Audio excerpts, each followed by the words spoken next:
right.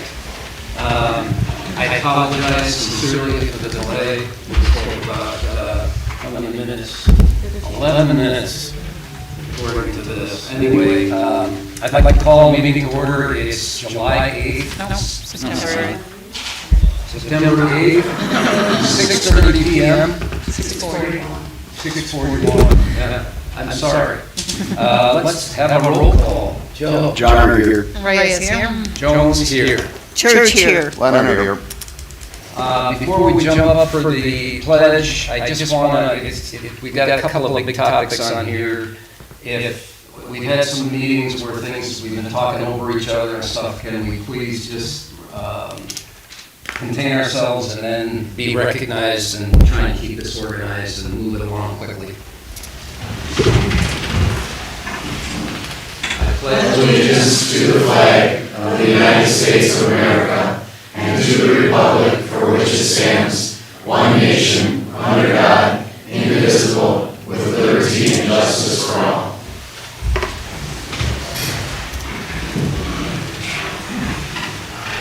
Okay, here's where we go to certification of compliance by the clerk. Approval of meeting agenda first. Oh, yeah, approval of meeting agenda. I apologize. The 11 minutes threw me off, I think, so I'll try and get back on track. So we have a consent agenda. We have a few items. Does anyone want to pull any of these out for discussion? I don't think so. Okay. I make a motion that we approve the meeting Can I- agenda for Okay, go ahead. September 8th, 2025. I'll second. Okay, one comment, Lake Beulah Management District report is in the additional documents section on the website. Todd did not feel he wanted to be pulled out and speak. He was going to make some comments, I guess, public comments, but just so you're aware of that. And then any board members having edits would be sending them in to Kim and Jean at this point. So, all in favor? Aye. Opposed? Nay. Okay. Now we're at Yes, 4 to certified. 1. Yep. So we passed the agenda 4 to 1. 4 to 1. The certification of compliance of open meeting law. Yes, we are. Good. I'll make a motion, we approve the consent agenda as presented. I'll second. Any other discussion? All in favor? Aye. Opposed?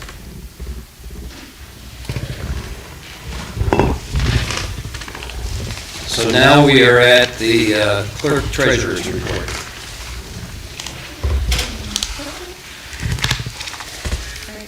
Treasurer's report for August 2025. Total receipts were $46,691.92. Transfers for August were $578,000. Interest earned on our general checking was $287.10. Balance as of July 31st was $32,617.38. Total funds were therefore $657,596.40. Checks paid in August were $622,673.72, with a remaining balance of $34,922.68. Any questions for the clerk?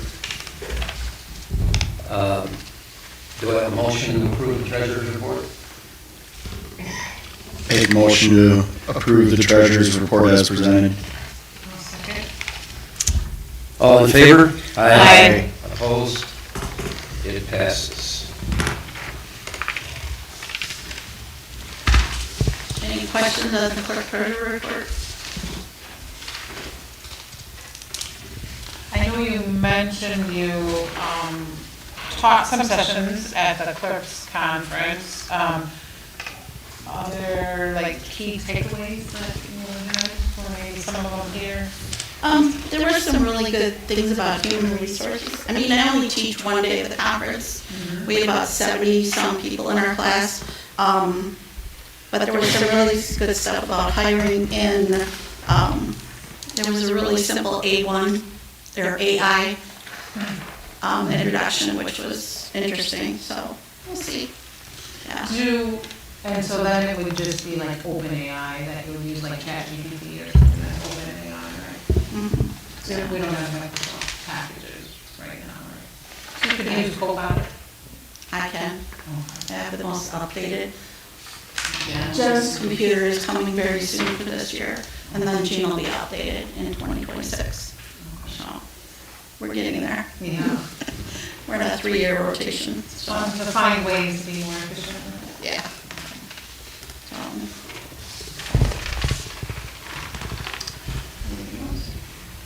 I don't have anything. We already approved the treasurer's. We want to approve this report.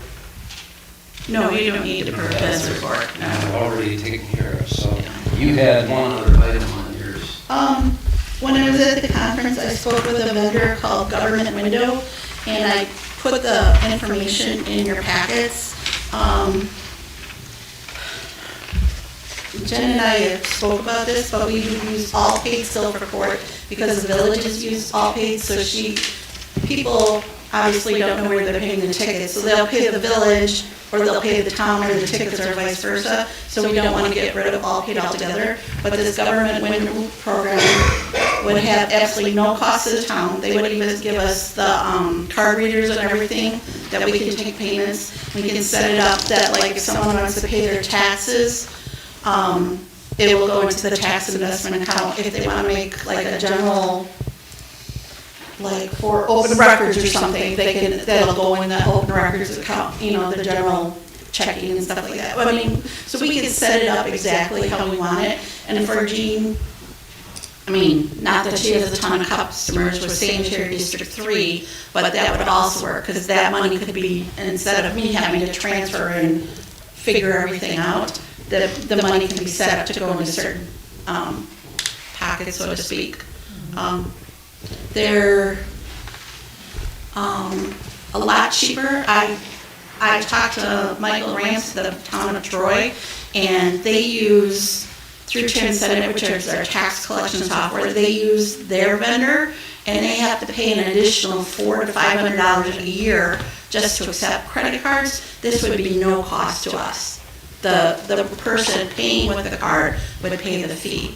The minimum fee is $1.50, and then it's 2.75% otherwise. So. Did you guys? Yeah. So like if someone came in and bought a $110 boat launch pass, the fee that they would pay is $3.03. Now if someone, you know, and we're going to talk about the kiosk thing, if we get the kiosk and they use a credit card at the kiosk at the boat launch, we're losing money. We're not going to get $110. We're going to get less than that because we have to pay all these fees to the kiosk company. So could this device be used down at the boat launch by the attendants? Yes, if we get reliable internet down there, Okay. definitely. Okay. So. I mean, it's something, there could be like a balance. I mean, it's something that really, we need to look into it further for the boat launch situation, but for here at the town hall, Right. for taxes, utilities, Dog licenses, special events, town open records, police. anything open like records, that, it'll planning be, commission fees. like I said, there's no fee to us for using it, and they provide the equipment for a fee. I know some businesses that have squares and stuff like that, you have to pay for that square, and then you have to pay like a maintenance fee and stuff like that. So I thought this was a really good option for us to look into. Okay. Do we need to authorize you to do that additional research? Sure. I'll make a motion that we authorize Kim to continue to look into this option for taking cash payments at town hall and beyond. Yeah. Well, and I'll contact the vendor and see if we can get like a contract and stuff like that. so you can see what kind of language is on there. So. It says no It says no contract. contract. Well, there's no contracts, but there's like an agreement. You know, like, so we say we try it for the rest of this year or something, and we don't like it, then we look at something else, so. But there's like an agreement that we have to sign with them. Well, that I'll would be- second the motion.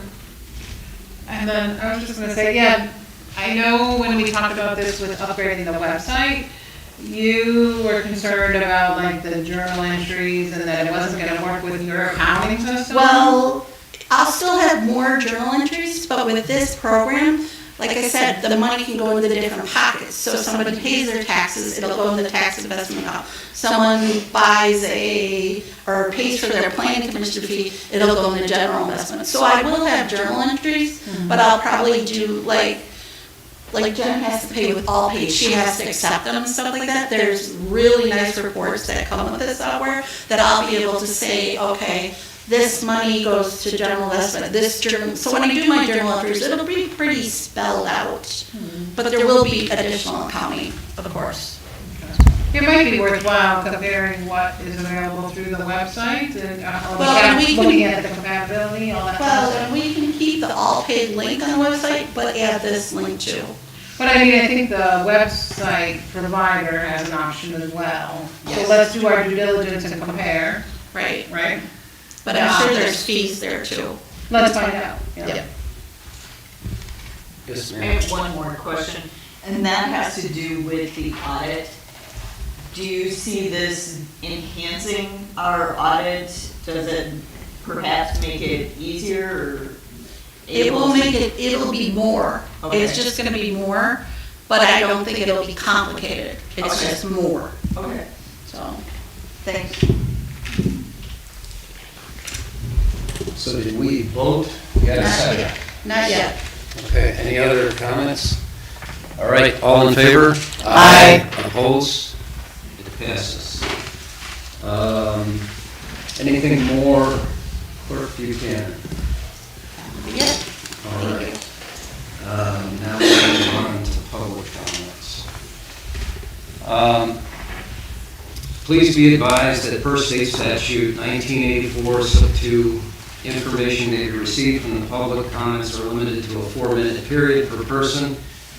Be further advised that there will be no discussion on the information received and no action will be taken regarding public comments.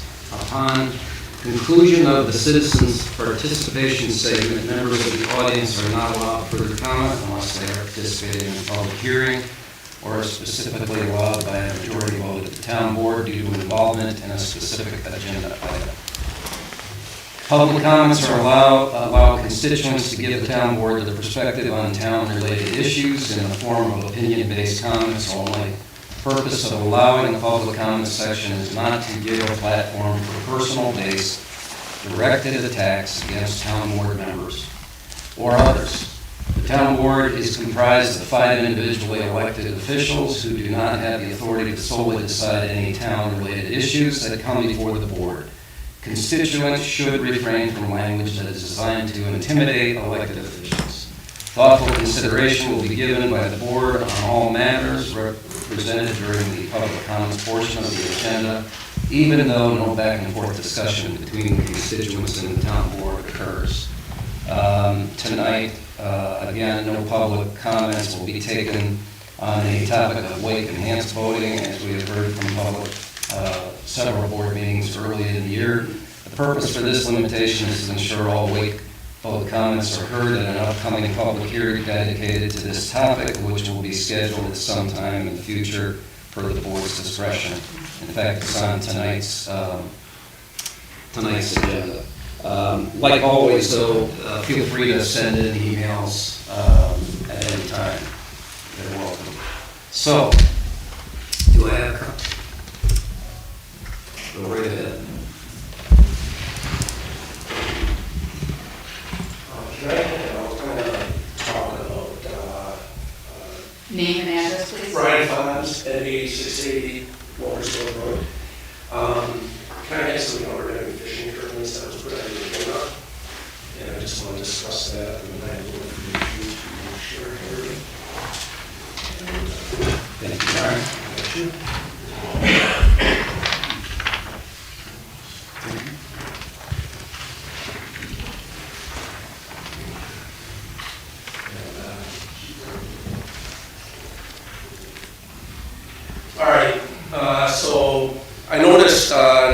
by there was an ordinance posted on the packet along with a picture of our Tuesday night bass tournament leaders. And not really sure why it's on there. I mean, why it has to be even at this meeting to be a discussion here.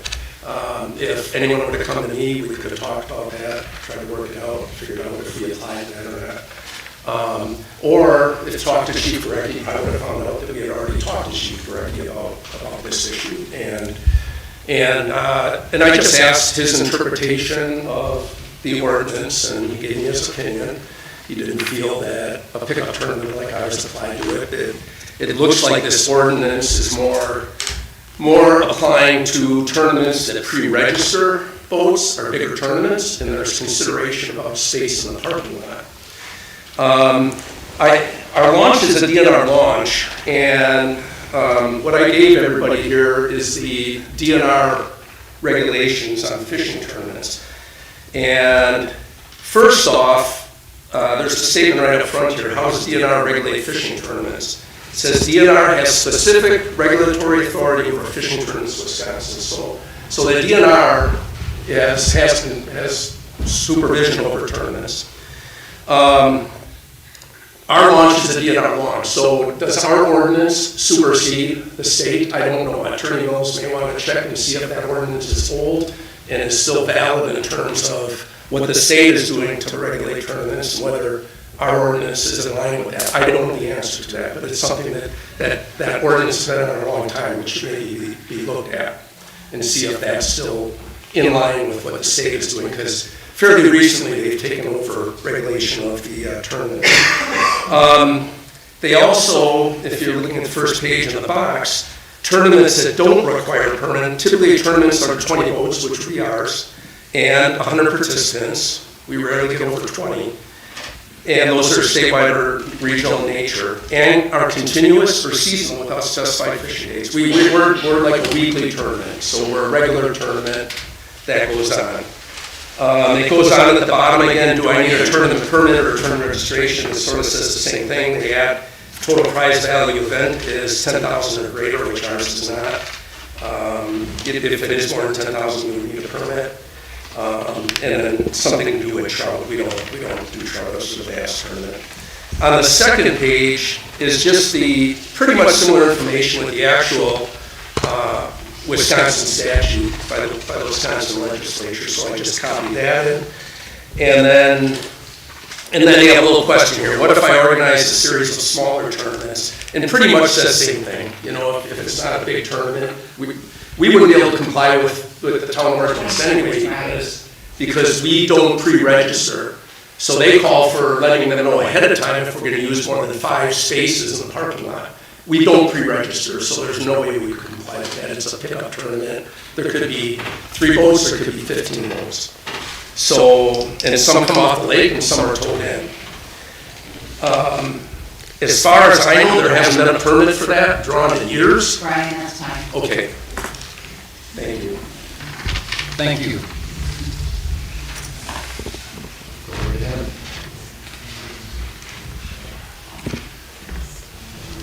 Rich Faust, N9349 Woodfield Court. So in July, at the July meeting, Todd Jones got up here and he was pretty upset that somebody was filming him and his son wake surfing. Chief Gorecki got up here and he said he'd be mad too, but it is people's rights to film in a public place. So imagine if Todd Jones or Chief Gorecki or Supervisor Johnner, you opened up the packet and found your son's picture in the packet without not knowing about it. And not only my son's picture, but my grandson's picture, who is a minor. A minor. And why is the picture even in the packet? I don't see any pictures when things are on the agenda. Just this one. Very strange. Now, you can target me. That's fine. But you brought my son and my grandson into this, and the whole list of all the people that fish our tournament. I have no idea where you're going with this. But you crossed the line, putting that picture. And Chairman Jones, do you approve that? Do you approve the packet? Who approves the packet? I approve Yeah. the agenda. Yeah. Don't you think you were out of line by putting my minor's grandson picture into the packet without my knowledge? I bet you Todd Jones wouldn't be happy. He called the police on the reporter.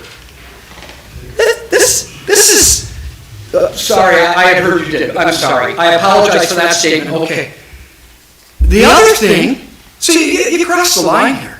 The other thing is, I did get a hold of an attorney. And I'm surprised, Attorney Mills, that you didn't catch the point that this is a copyright infringement by using another photo taken by Brian Fonz took that photo. And you do not have the right to post that photo in a public place without his permission. So he is requesting tonight that that picture gets removed out of the packet immediately, and any hard copies be retrieved, put in an envelope, and given back to him, because those are his photos. Nobody had permission to use those. But you've crossed the line like Supervisor Jenner, I think 3 times now that I've heard of. There's been some stories out there about you, and we could probably get those, brought up. But this is ridiculous. This is really, really poor judgment. Poor judgment. And we'll remember this. This may not be the end of this. Anybody else for public comments?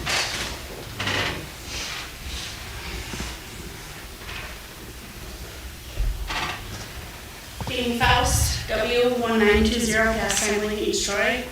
I was quite distraught after opening up Facebook on Friday to find a picture of my son to be chosen for tonight's agenda. A 15-year-old, a minor, who attends East Troy High School, sporting events, and most events in East Troy. He has a wide friend group, and some parents may recognize him from this agenda. Now, as a parent, I have to sit here, worried that he may be retaliated against, have comments directed at him, or possibly even bullied, because the board decided to make a really terrible decision. As a 15-year-old, he should not be plastered all over without a parent's consent. I was not contacted or asked to use this picture of him. I'm not thrilled about it. Of all the pictures that could have been chosen, this is the one that was picked. This was purely intentional. The ones who made the decision to use this picture should be absolutely ashamed. I'd appreciate if the picture was taken off of tonight's agenda. This was your son, grandson, nephew. Would you guys be okay with this?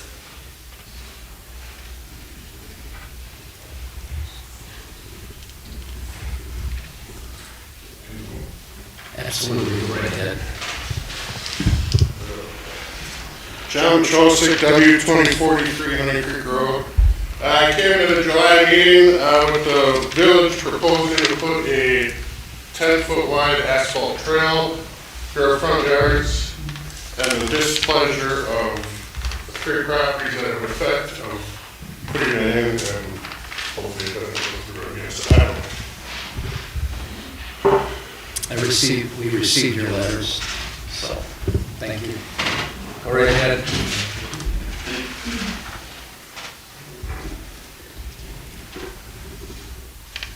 Sherry Healy, N9481 Island Drive.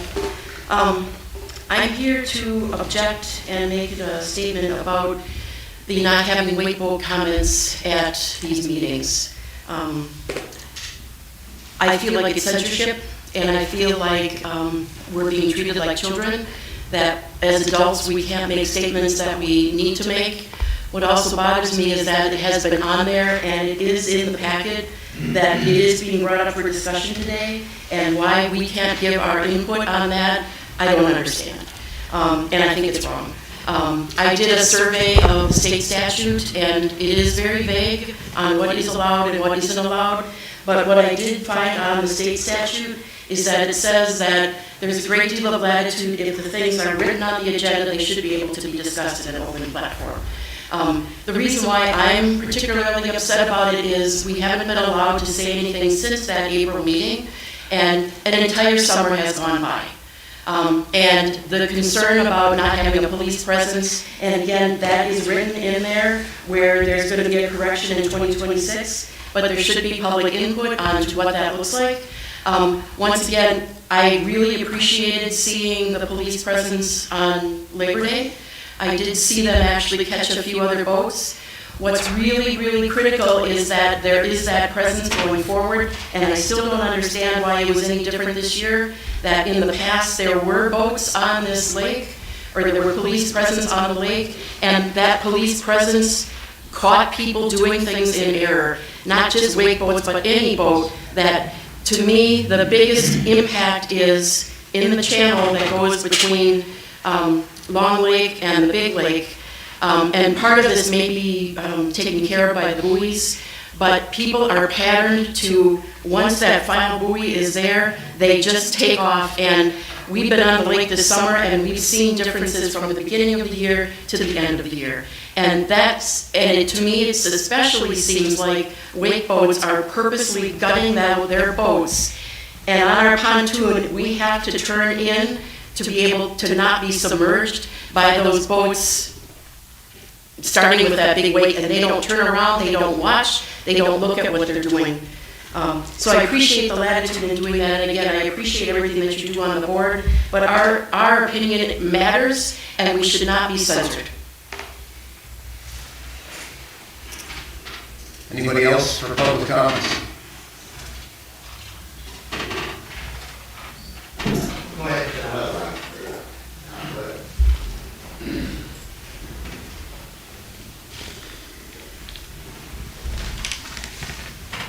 This is my last time coming up as the president of Protect Lake Beulah. Tom Bannon, Bogart, Troy, W2035 Beulah Heights Road.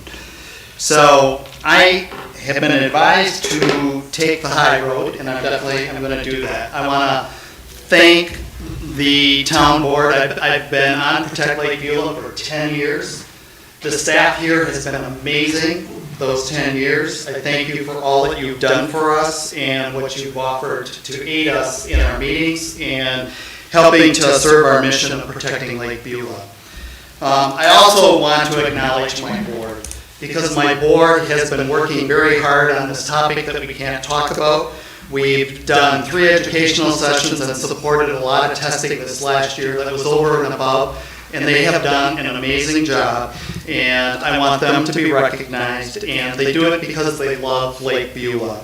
And we have 3 members who are going off the board. We have 4 new people who are coming on to help support the board, and these are also names that have been on this lake for over 100 years. The Hudsons, the Davenports, the Hagers, Porters, Carrie Franzine.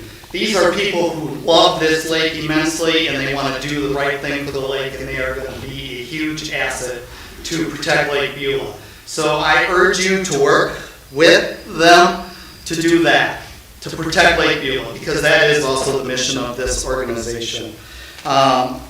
I will say that I was very disappointed that the date of August 26th came up as the time for talking about this topic. We've been talking about it for 4 years, working on this topic. And I see August 26th as nothing more than kicking the can down the road. And I'm also disappointed, Joe, that you pulled yourself off the agenda for Protect Lake Beulah. I really felt that we were moving in a direction where we were going to begin to talk and work together. We have 275 residents that live on Lake Beulah that are part of Protect Lake Beulah that want to be heard. You said your mission is to pull this community back together and not have it be as divided. To do that, you got to get in front of people and you got to have those discussions. So I encourage you to do that. So, come to our meeting. It is this Saturday. It's at the Yacht Club from 9 to 11. Quagga mussels is a big environmental issue that a lot of lakes are facing, and that is going to be the guest topic. It's not going to be wake surfing. We also have some very, very exciting news, a new initiative that is recognizing the beautiful natural shorelines of Lake Beulah and the potential of a $25,000 grant to help us to do that. So we are very excited, and we will continue to serve our mission to do what we can to protect Lake Beulah. I'll just say there is some comments out there. I stay off of social media. I see it as a bit of a cesspool, so I refuse to get involved. But that our organization is becoming political. our organization has one mission, and that is to protect Lake Beulah. And if it involves getting involved in local government to do that, we will get involved to do that. So I hope that we can work together and we can solve the problems of Lake Beulah and continue for it to be the treasure that it is. Thank you. Anybody else? John? Mark 80, 31 Stevens Road. I'm going to touch base on a few subjects here. Protect Lake Beulah, in my opinion, is starting to become more political. I've been recording their meetings for the last several years, and the last year and a half, 2 years, they don't want me recording their meetings. So you need to be transparent if you want to protect the lake, if you want to bring everybody together. Maybe you should record the meetings yourself and put them up on your own website. That would be a great idea, because then I wouldn't have to do it. But I like to have a record of everything that's going on. I've got the last 5 years plus on my YouTube channel, and it's free, everything's left open. You can go in, take copies, do whatever you want, I don't care. But I believe in being transparent, and I believe everybody should have a right to the information. And when their group votes twice to tell me that I shouldn't record their stuff, and then they don't record their stuff for the community, well, how the hell are you being transparent? You're not. Okay, so I want to touch base briefly on what Richard Faust spoke about. I'm a member of the Lake Beulah Bass Fishing Tournament, and I see all the fish, the nice fish to catch, and they release them back into the lake. And I did see that picture that was shown in the packet there. The picture is on the internet. It's out there for anyone to see if they're a member of that group. I don't think there was any malicious intent with the picture, but the picture's out there in public. So I'm just putting it out there for 2 cents. The town, and I want to touch base on the comment about you're being sequestered, or you're being muffled, or you're not being able to speak. There's a procedure in order to get an ordinance put on the books, and it requires the town board to have a public hearing. It requires the DNR, which they have 150 days to come up with their standing on the town's proposed ordinance. And then it takes another proposed meeting after that, a hearing after that. So there's a long drawn out process to this. And people are saying they're being stymied, we can't speak, we can't talk. You're going to have your chance to talk at the public hearing that's specifically covering the subject we're going to talk about. But if you come up here every month and talk about it, you're really just stirring the mud in the pond, and you're not getting to the facts. You need to get everyone to show up for the public hearing. You need to let the public have their whole input put in. Then the draft needs to get sent over to the DNR. The DNR gets their 150 days to chew on it and figure out what they like or don't like about it. And then you have to have another public hearing after that. And then you move forward with doing something. We need to do something. We can't let the wakeboard boats run wild. And I have noticed I spend a considerable amount of time on the lake. And I am noticing that most of the wake-enhanced boats, when they're in wake-enhanced mode, are in the deeper bodies of the lake right now. I don't see them cutting across the flats that much anymore. I'm not saying they're not doing it, but I don't see it like I saw it a couple of years ago. So I think if we all stop this ankle biting on each other, and the organization, Lake Beulah Management District, they're the ones that got all this hyper-vigilant lawsuit crap going on. They sued the town initially, now they're suing the county. So maybe Management District should put the lawyers in part, in neutral, and let's get back down to being neighbors and not at each other's throats constantly. It's getting sickening. Thank you. Anybody else? Go right ahead. Carrie Franzine, W1530 South Shore Drive. I just want to announce to everyone that PLB does have the last meeting on a new YouTube channel, so take a look. They've recorded it themselves and it's there. Thank you. Anybody else?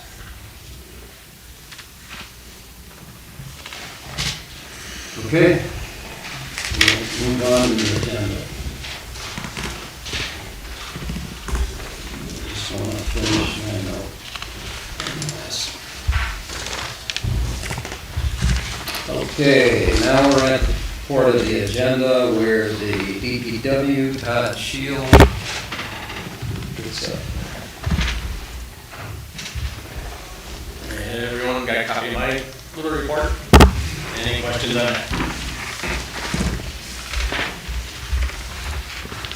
The next phase, we did Pacer ratings, the next phase, do we have to apply for grant money then? Yep. Okay, and that's September through November? December 15th, I guess. December 15th, okay. Yeah. That's, well, be part of our budget stuff. Okay.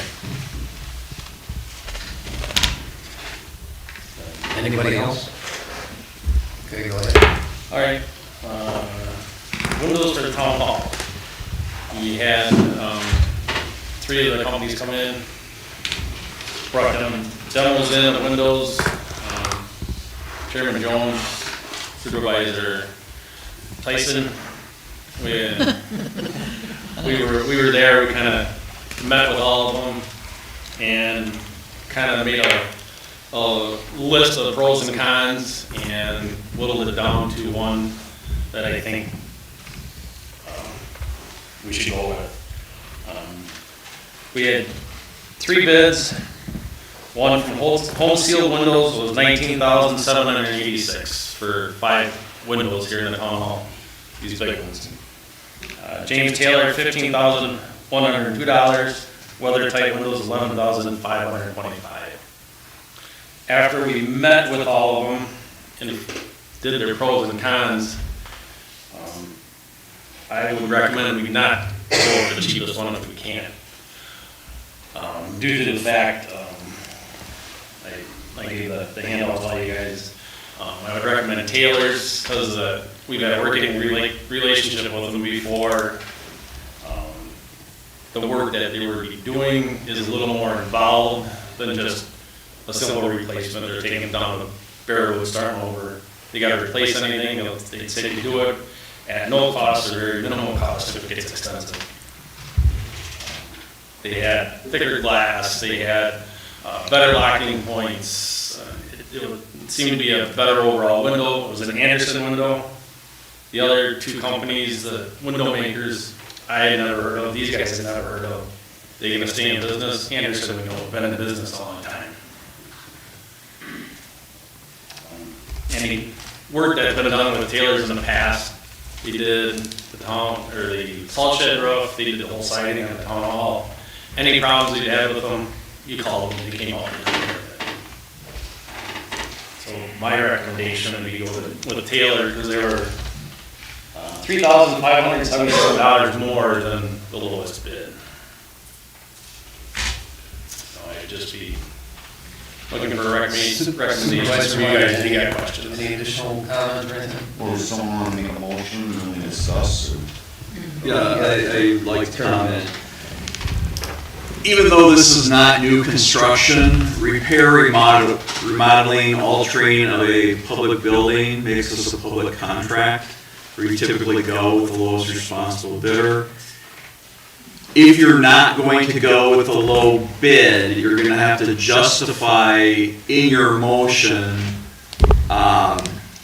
perhaps the reason you gave regarding the window manufacturer and your confidence that if there are issues with it, that you'll actually have someone to report to. I think there's clear difference in the quality, in the thickness of the glass, the locking mechanism, the scope of work. The scope of work is the biggest thing. So that differentiates, I think, If I could be 2 or 3 recommended. bids. Yeah.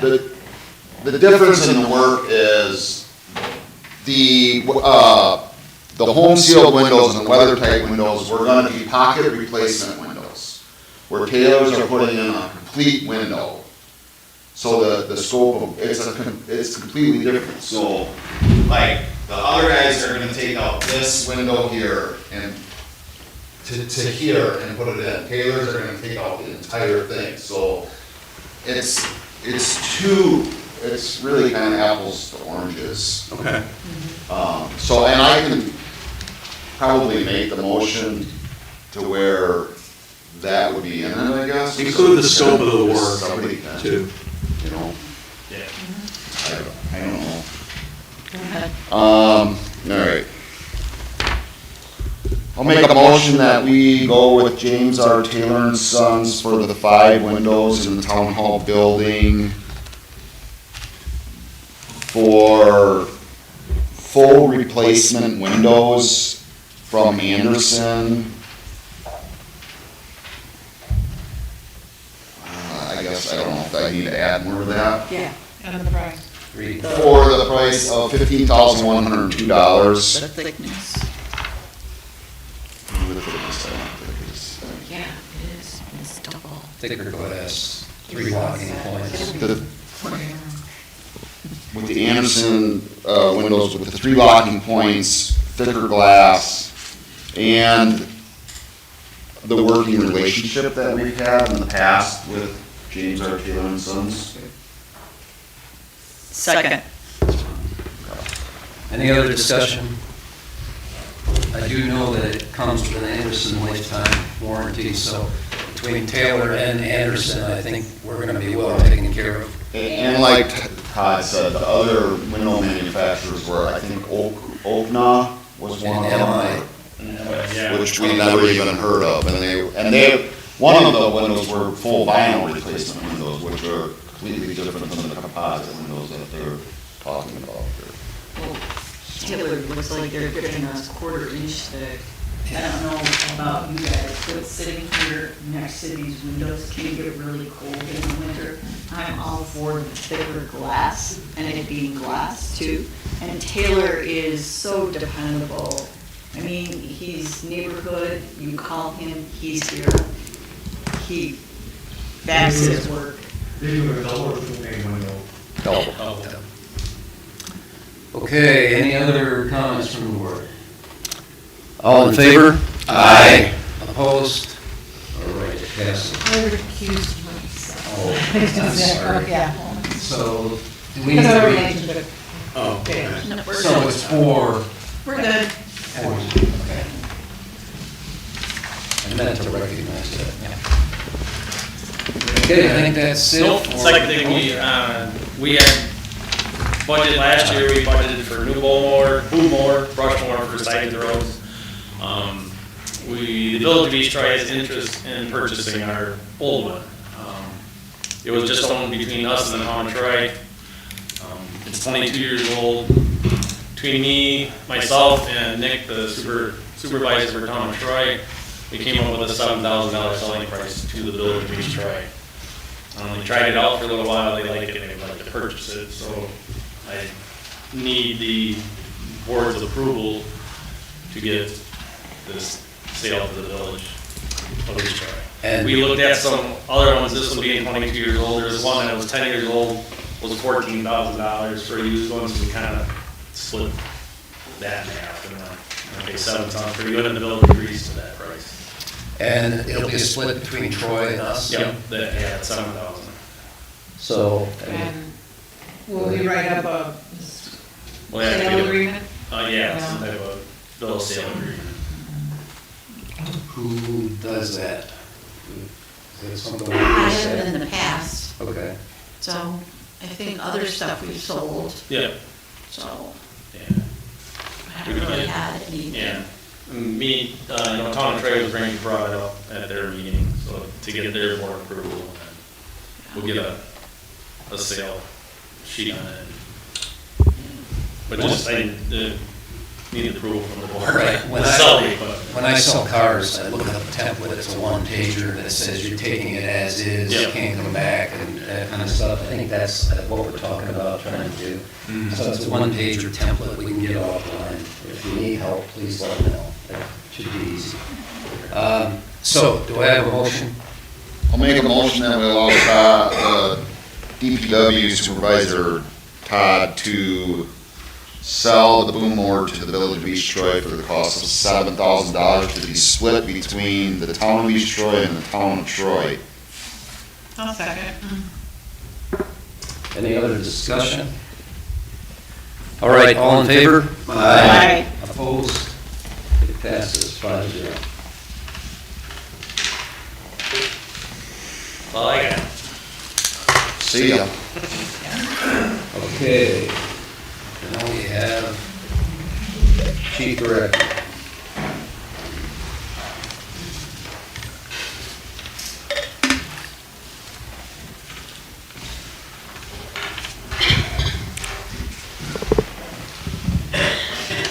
Jones?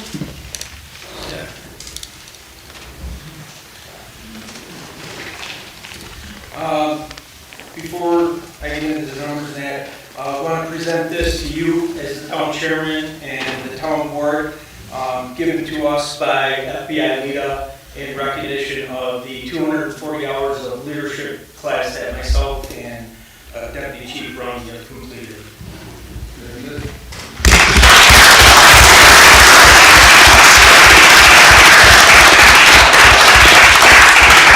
I'd just like to make a comment that going that extra distance to get that kind of training and have that available at the local level here in Troy, East Troy, is, I think, pretty admirable, and I appreciate you both moving forward with that. So, thank you. And I thought it'd be better for that hang in the town hall than over at the police department. Thank you. Should I just put it over there? Well, give it to Todd, he'll take care of it in the morning. Congratulations, guys. Thank you.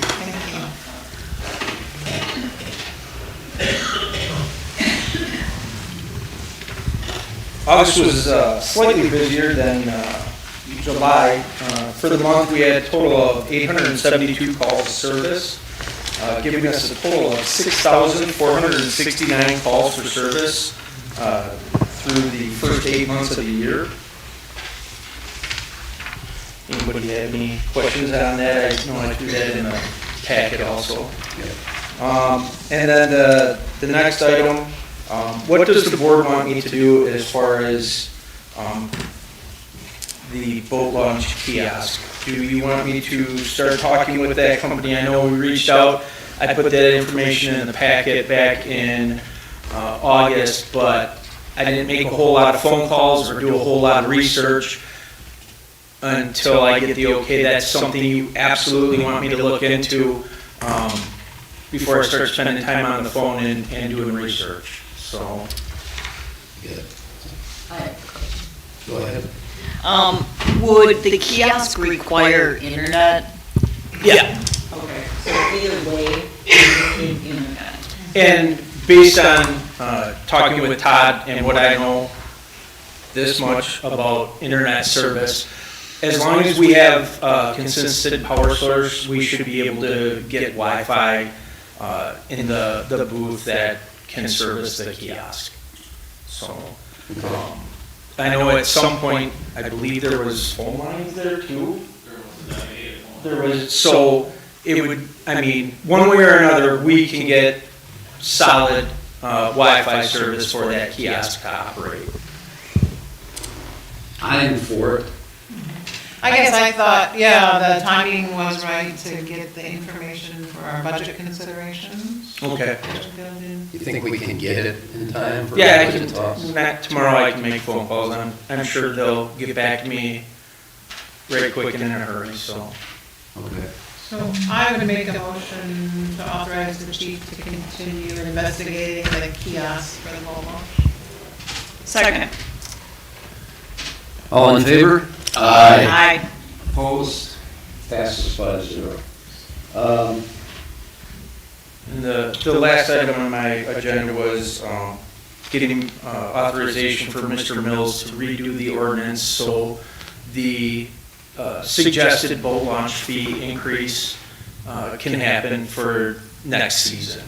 So we have a little bit of time on that, I believe, at least 6 months, but might want to get it done so we can change the boards and everything. So we'll need a motion to approve Attorney Mills to put that together.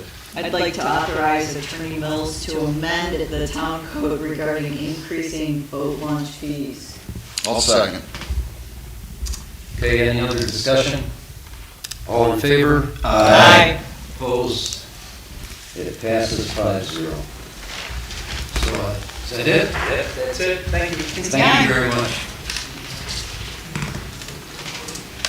Supervisor Leonard.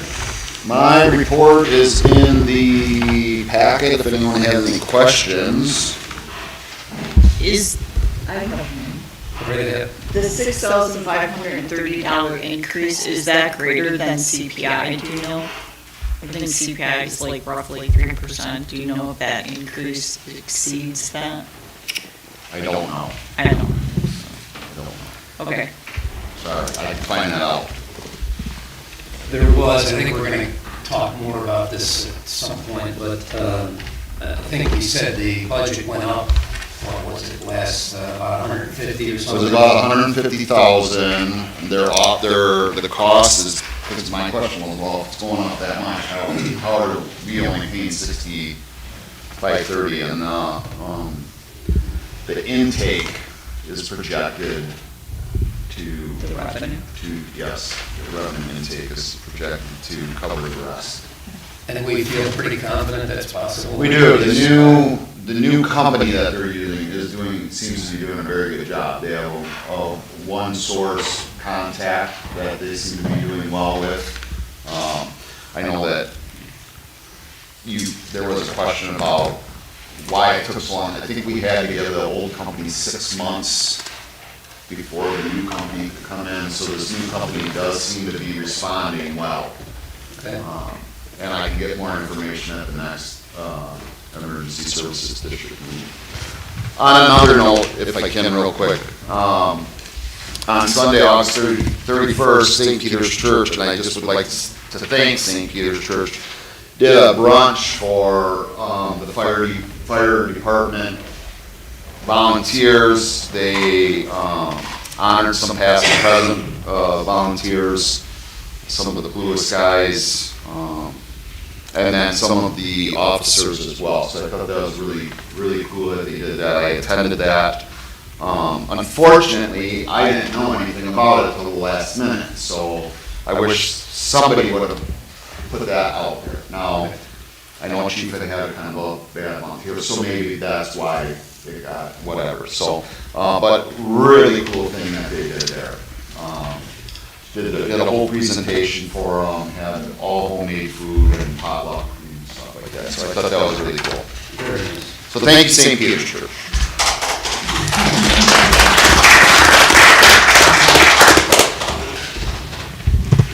All right, anything else, Supervisor Leonard? That's it.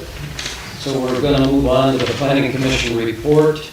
And the first item, I'll let you go right ahead if you want. Yep. So we did have 5 requests on last Wednesday. But the pictures might be more helpful. But the first on the agenda was the Beaver Camp, and it was a conditional use amendment. So they previously had 3 separate buildings that they were already approved for, that totaled 5,600 square feet. So they've made some adjustments in their planning, which is actually improving the safety and the traffic flow. They were removing a welcome center and parking lot, and then having all of the deliveries and the semi-traffic go to this one location, this bigger building that they're proposing to make, a maintenance facility of 7,056 square feet. Again, this way the semis don't have to be on County J if there's more than one person there. And there's not then the kids in the same area as the delivery. So based on the presentation, the Planning Commission was in agreement, so I would make a motion to approve the Planning Commission's recommendation to approve a conditional use amendment for PET 4000003, PET 4000007, PET 4000008, PET 5000003, PET 5000006C, PET 5000008, and finally PET 5000010 at W1802 County Road J, Beaver Camp property, for the reasons referenced in the Planning Commission's resolution in the packet. Second. Thank you. Any other discussion? All in favor? Aye. Opposed? Passes 5-0. And I'll correct them. Oh, they have one too many here. Yes. Okay. Sorry, I'll give them correct. Yeah. Okay.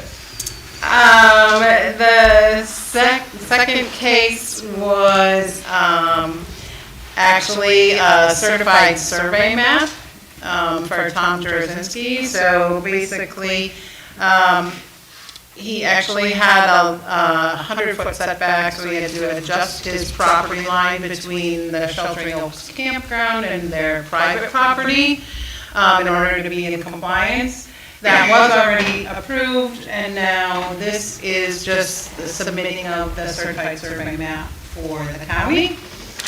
So with that, again, the Planning Commission approved the request, so I would make a motion to approve the Planning Commission's recommendations for an amended certified survey map at P010011 at W1591 Sawyer Lane, RM Kruger Investments, owner Tom Jarosinski, applicant, per the reasons in the Planning Commission's resolution. Second. Any other discussion? All in favor? Aye. Opposed? Passes 5-0. Okay, up next, we have the Cox family with 2 adjacent properties and a request to adjust the sizing, less than half an acre, a small portion of the 2 properties. And both properties would remain at 2 acres in size. We did have a condition on the approval that both owners of the 2 properties are in agreement, which it is the family estate, and that is expected to not be a problem. So I would make a motion to approve the Planning Commission's recommendation for the lot line adjustments at PB400009 at North 9328 East Shore Road, James and Annette Cox, owners applicants per the reasons referenced in the resolution, including the conditions. Second. Any discussion? Yeah, just real quick. So they're family, but they have to agree, and that will come in the next meeting then? Yeah. Yeah. It was actually conditional on purchase, so obviously if there was no agreement, you wouldn't be allowed to purchase the property. It was kind of a chicken and egg. I gotcha. Right. Okay, that's all I wanted, okay. Any other discussion? All in favor? Aye. Opposed? Passes.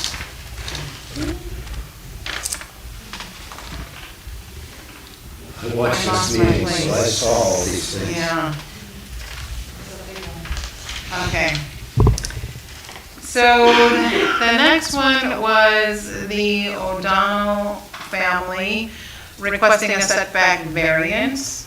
And this is the one where, unfortunately, a picture would say 1,000 words. So the barn is currently located 24.21 feet from the setback, the right-of-way on Country Club Lane, and it was approved at that point and not meeting the 25-foot setback. And they are now looking to expand the barn. But like the right-of-way is like here, and the barn is actually at an angle. So the closest point is on like this end of the barn, and their addition is on the back side, so that is actually in compliance with the 25-foot, but because the existing part of the barn is not in compliance, they had to request this variance. So for those reasons, the Planning Commission agreed, and I would make a motion to approve the Planning Commission's recommendation on the setback variance request for PLBW 0001 at W2277 Country Club Lane. Todd Code 2011 Trust Owner Timothy O'Donnell applicant for the reasons stated in the Planning Commission resolution. Second. Any other discussion? So So the front footprint is the same. Right, it's not being impacted at all. And they're building further away from the road for the addition. Actually, if you could chop off the corner, you would hit the 25 foot, but Right, but it just, it is the same footprint as the exist, as what was there. right. It's the other end of the Yeah, building, right. so they're not The touching front, it. yeah, okay. Yeah. Sounds like a total furniture. It's kind of already existing. Yeah. Pretty neat. I'm glad you guys approved. Okay, and the last one, oh, did we vote on that? No, okay. You just did the motion? And I seconded it. Second, okay. Any other discussion? All in favor? Aye. Opposed? Passes five zero. And the last one was a request from the Nicholson family. On their property in the past, they had a tram down to the lake on their very steep property and a sidewalk, but the sidewalk was removed because technically they're only supposed to have one. Yeah, or the stairs, sorry, were removed because they're only supposed to have like one access to the lake. However, with the grade of the property, that is a safety issue. Even the fire department has said that the tram is difficult to travel down in the winter. In addition, the family's well is down in the boathouse, and so they need to access that in the winter as well. So they are looking to reinstate the stairs in addition to the tram, but they're making them closer together.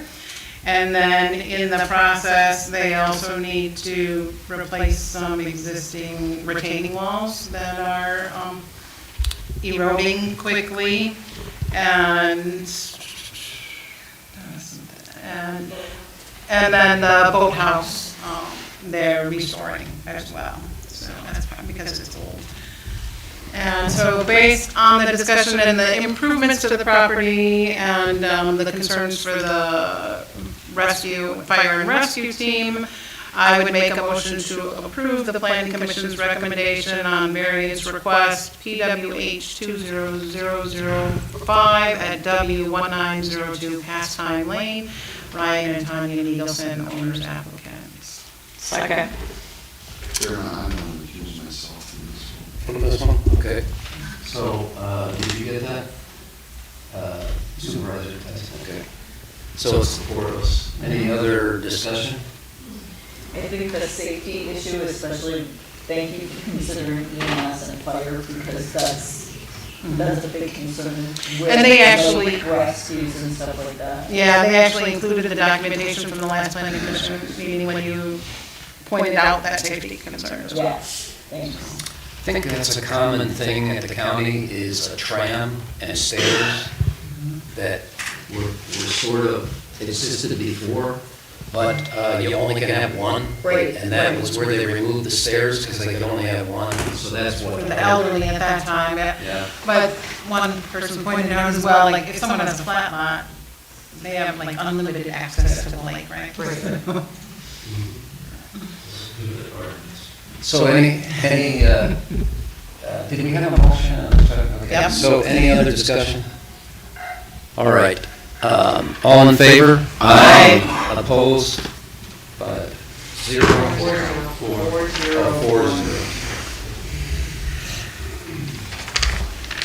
Thank you. Busy week, thank you. All right. For the next agenda topic, we're talking about the town board outline and possible action on lake enhanced operations on the lake, on town lakes. I put in a 3-page summary in the packet that everybody can read. It goes through what we've been doing, what the sources of concern are, tries to provide an entire summary of what's been done for the last 4 or 5 months. Rather than go through that and read it, I wanted to offer some perspective and introductory comments before I open up to the board for discussion. One of the things I've been probably most frustrated about with this is just an unwillingness for everybody to come together, talk about it, and come to some logical solutions. It's been the town is in pretty bad shape because of the arguments and discussions that have gone on. So with that in mind,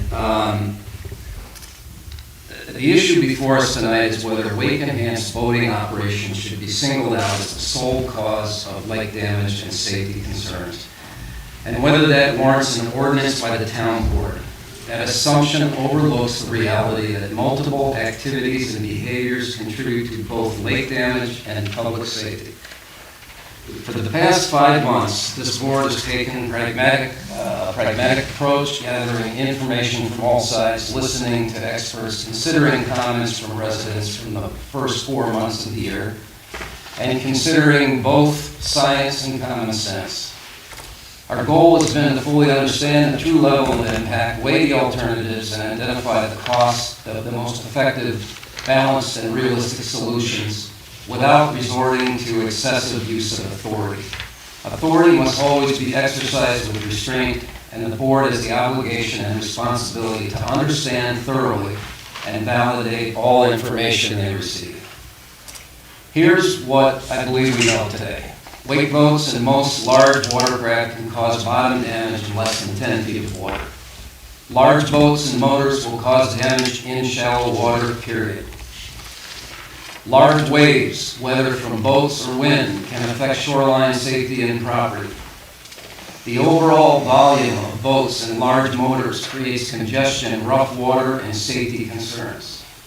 Lake Beulah has over 50 feet depth and sufficient space to support skiing and wake surfing. That may be debatable to some, but there's enough surface area to be able to do it, and that's what we're here to talk about. It's well beyond the depths associated with measurable damage.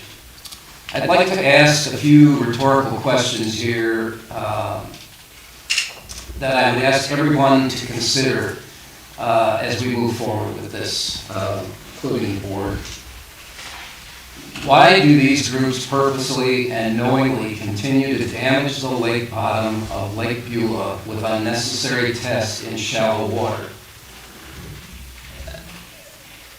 I'm confident that most of us know damage occurs in shallow water. Why is there no super aggressive action on the part of LBND to deploy buoys, educate voters, and influence behavior? If the devastation to the lake is as great as all these groups are shouting, why are they doing nothing within their sphere of influence to control or stop this devastation now?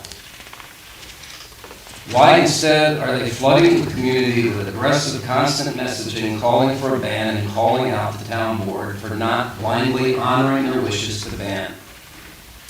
Just ask yourself the question of the lack of specific action, the lack of severe sphere of control activity, and the exhaustive messaging. Are we laying the groundwork for some future study? I don't know, but I don't understand it. It's been my mission all summer to identify things we could be doing, and there has been nobody willing to do them. We talk about them, we look like we're doing something, but nothing was done on the lake. The central question is whether wake-enhanced boating rises above all other concerns to justify a specific town ban or other town restrictions. Is a more measured approach the right course of action for Lake Beulah? The public trust doctrine constitutionally establishes all water will remain forever free and available to the public. This is a serious matter for the town to consider. It poses legal implications, And given the lack of action by the state legislature, the question of wake enhancement falls to the local municipalities by default. Let's look at what's going on within our state and nationally for just a moment. I put hundreds of hours into this, I'm telling you, hundreds of hours. So I know PLB has put a ton of time into it, I have also. There are websites touting over 300 lakes and 63 ordinances within the state that have implemented some sort of municipal restrictions. To put this into perspective, 300 out of 15,000 total lakes within Wisconsin is 2%. And 63 local wake enhancement ordinances out of approximately 1,883 municipalities is about 3.3%. It is an exhaustive task to research every one of these 63 ordinances, so I picked the first 11 in the list just to try and get a flavor for what's in there. When analyzing 14 water bodies represented by 11 ordinances, which is 17.5% of the 63, identified by, I think it's Last Wilderness Alliance, 2 are rivers, 3 are greater than 150 acres, but no more than 300 acres, so relatively small. And the remaining 9, 64.3%, are less than 150 acres and not necessarily shallow. Many of the ordinances are for only one lake of many within a municipality, so it's not just ban the whole town, they focus on a single lake. There's a lot of different things that have been done. Not all local ordinances are 100% banned. Rather, restrictions were imposed. Several restrictions focused on distance from shoreline and water depth, which the DNR states is nearly impossible to enforce. Rather, the DNR would prefer lake zones of some sort, which are a little easier. The lake zones can be mapped out and provide a depth associated with that zone, and that makes it a little easier for the police to be able to monitor and enforce. And guys, please enter in. If there's some policing issues, please feel free to jump in. 63 of the 63 ordinances, rivers are also included, not just lakes. I'm not sure how many rivers, like I said, I didn't go through this all. My issue here is, why is the list so secretive and unavailable? If the number of ordinances is so compelling and the stiffness of the limitations are so strong, why would Last Wilderness Alliance or Lakes at Stake or anyone else not want to make this information available to people? It doesn't make sense to me. This would be a great selling point for their case, but would also allow individuals and municipal boards to independently verify the results. That's what I've been looking for, and I haven't been able to find it. When you look at the states, so this is state level statutes or laws. I see that there's Georgia, Tennessee, Alabama, South Carolina, Virginia, Vermont, Maine, New Hampshire, and Minnesota. Of these, most of them are distances from shore. In most of them, they establish 200 feet or 400 feet or 300 feet. There are 3 that offer a depth, which, again, I just said the DNR says that's really hard to enforce, so I'm not quite sure what these states are doing by doing this. But so that's what's going on the United States level, and none of it's a ban. Okay, so just a point of reference that I want everybody to follow. Can I speak to page 1, section 2 of your outline regarding the legal aspect of it? There is pending litigation up north against the town of Scott that had a ban ordinance. I suspect the reason why you're not finding the list of the 63 municipal ordinances is because I believe it was alleged the town of Scott borrowed a sample ordinance that a good majority of these other municipalities likely passed as well.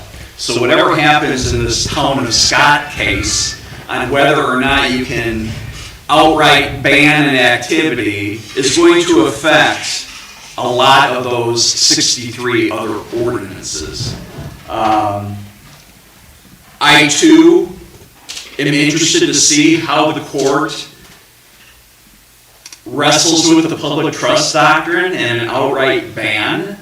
I think we would need some guidance here before I would suggest that this board even consider an outright ban ordinance. Otherwise, we're putting ourselves right in the line of fire to be sued again. I do know that the plaintiff's attorney in that town of Scott case was at our annual meeting, and he has been asking for updates as to what we are doing with our ordinance. So, it's not that I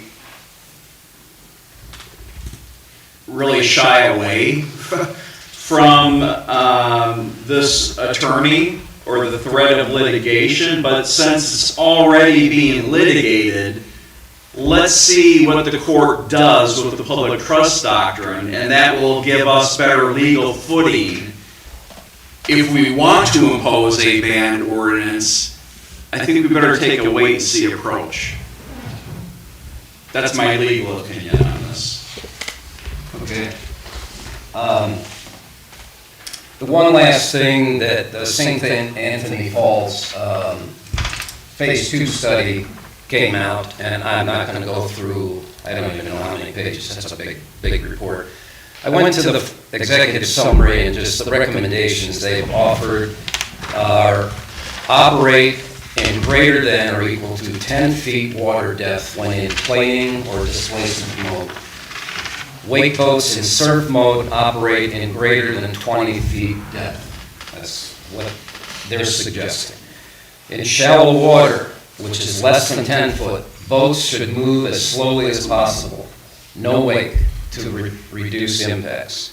And avoid vegetated areas as all boats can damage aquatic plants. So that's where Phase 2. Sorry, another question. Go ahead. This study is the lake-specific study that you're referring to, correct? In Minnesota. Oh, what about the local one? Because another aspect of that pending litigation was the sample ordinance was not lake-specific. So I think the board was waiting on a lake-specific study for Lake Beulah. And I thought I read in your materials it came out like 2 weeks ago. It did. I'd like to see it. Oh, I think I have a copy. It was forwarded by somebody. And what was the conclusion? Well, I was at the LBND August 25th meeting, and there really was no, the conclusion is that if you're in shallow water, you're going to damage lakes. When he was asked specifically, do you recommend a ban, he said no. When he was asked specifically, did LBND or PLB ask him for his opinion on this report, he said no. And then on top of that, he went into a discussion about behavior. It's mostly about behavior. He said his lake, North Lake, I think I covered it in my written one, but not in my comments here.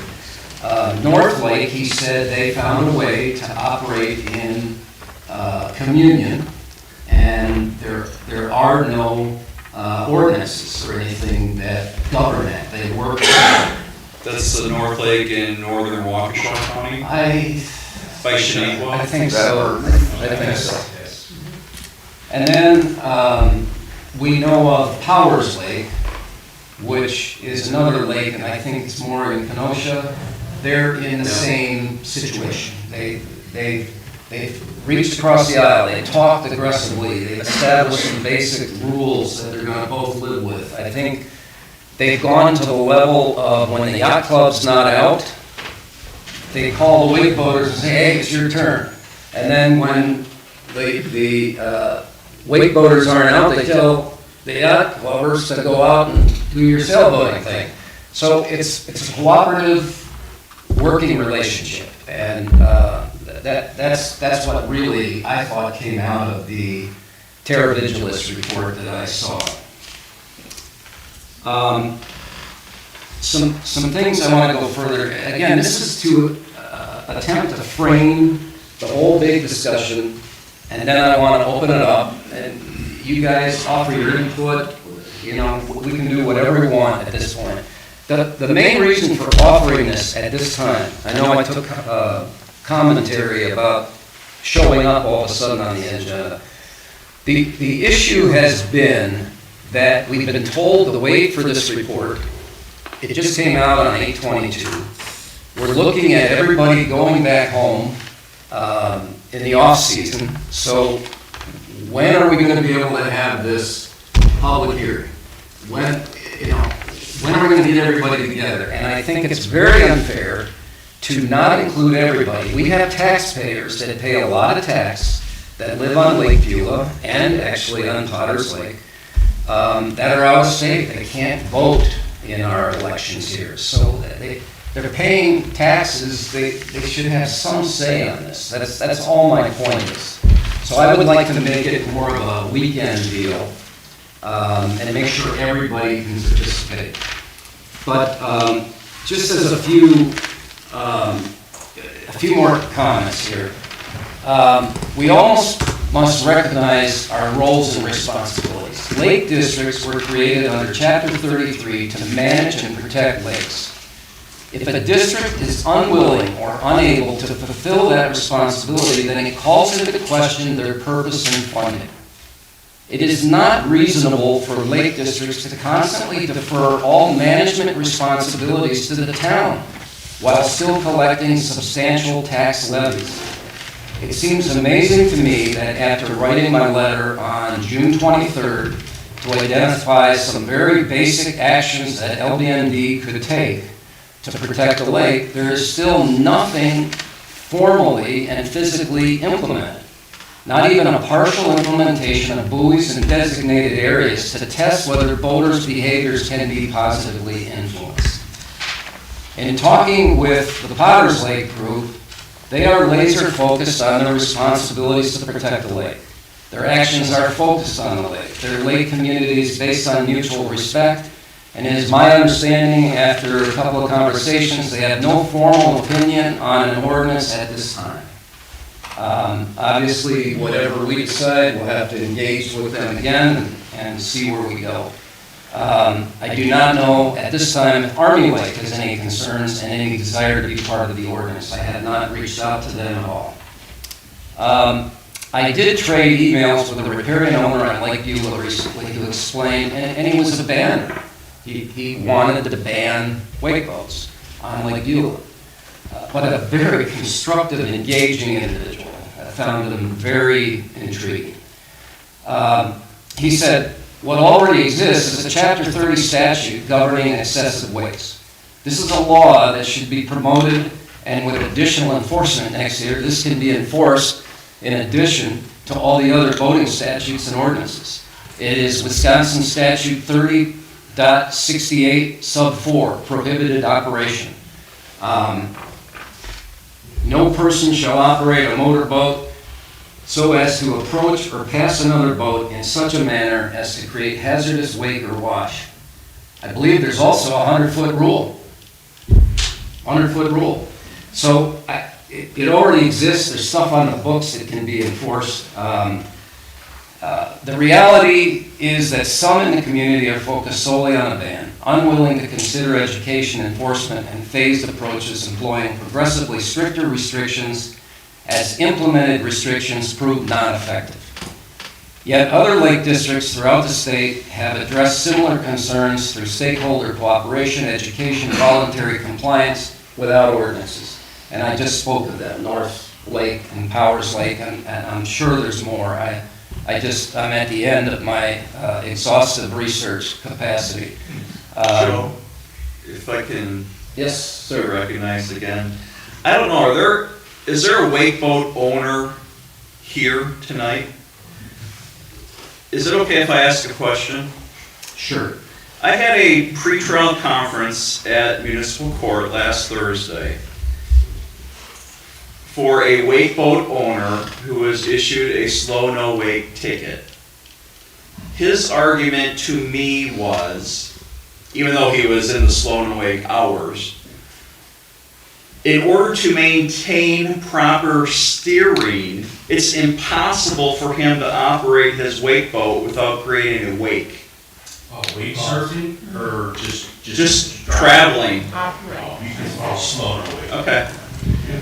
I'm like, boy, if that's true, No, that adds a new wrinkle. the whole point of the ban is to ban the use of ballast tanks and features that create wakes. So if they don't have that ballast tank full or using any of those features, they're like any other boat, and they should be able to go slow no wake. So anyway, this path has proven effective elsewhere, and it was advocated by expert last year to PLB by Dr. Ellinger from the UW in Milwaukee, who was originally working with PLB but did not want to be part of a campaign to achieve a predetermined specific outcome of banning. My wife and I attended that meeting May of 2024, and it was at Alpine Valley, and I was actually quite encouraged by his approach. I wish we would have headed down that path. Our board has already identified steps to improve enforcement for the 2026 season. I thank Deputy Chief Runge and Chief Gurecki. We will address those during budget discussions if we get a decision and written commitment from LBMD. If we pair increased enforcement with clear communication on where certain boating activities are appropriate, we can significantly reduce damage without preemptively removing people's rights. Ultimately, our duty as the town board members is to act with a total town perspective, protecting our community, our lakes, our residents in good faith, and by working with town taxpayer-funded lake districts. The steps we are considering are reasonable, immediately available, and have always been within the authority of the lake districts to implement. Common sense measures could already have been in place on Lake Beulah for the 2025 season to help direct boaters to proper areas on the lake if all stakeholders had been willing to collaborate. Tonight, the decision before us is to determine when a public hearing should be scheduled for everyone to present their case for one final time, and whether to move forward with an ordinance framework. We can't make a decision tonight. We can decide to move forward with an ordinance framework, but there's a lot of work that has to be done. In fact, I gave everybody, it might have been June, a summary of the DNR steps that are required to get that done. It's minimally probably a 150-day process. On the long term, it could be 240 days. It's in that report. I think it's even on the website, right?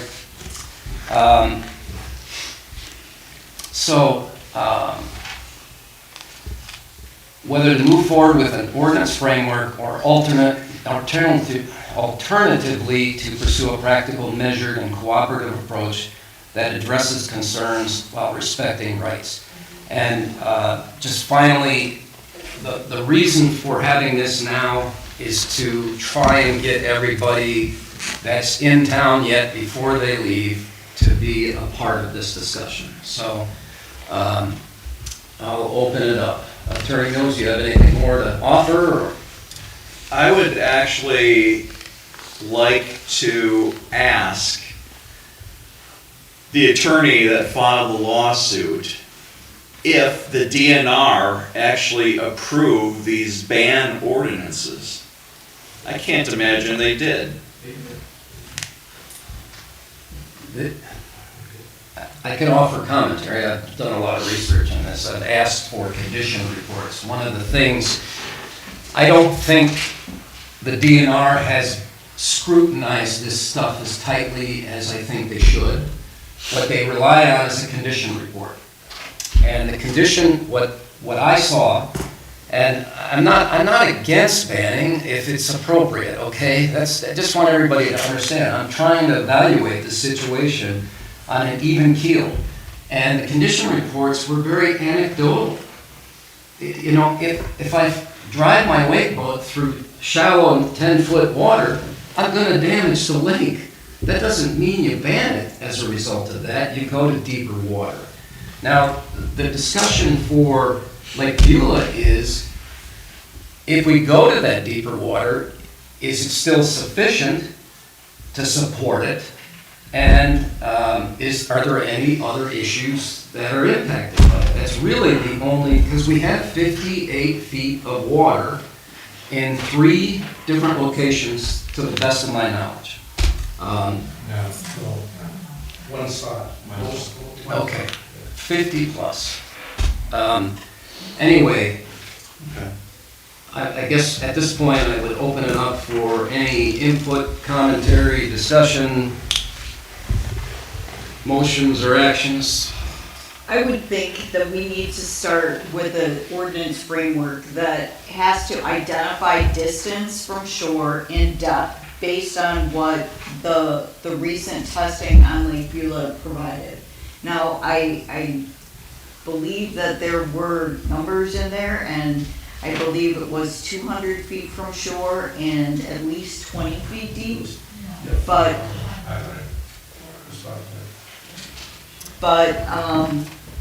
I also think we need to mark the humps that are out there. The humps are very unique and are easily damaged because they're elevated even in those deep waters. Those humps, unless you know the lake specifically, you're not prepared for that hump.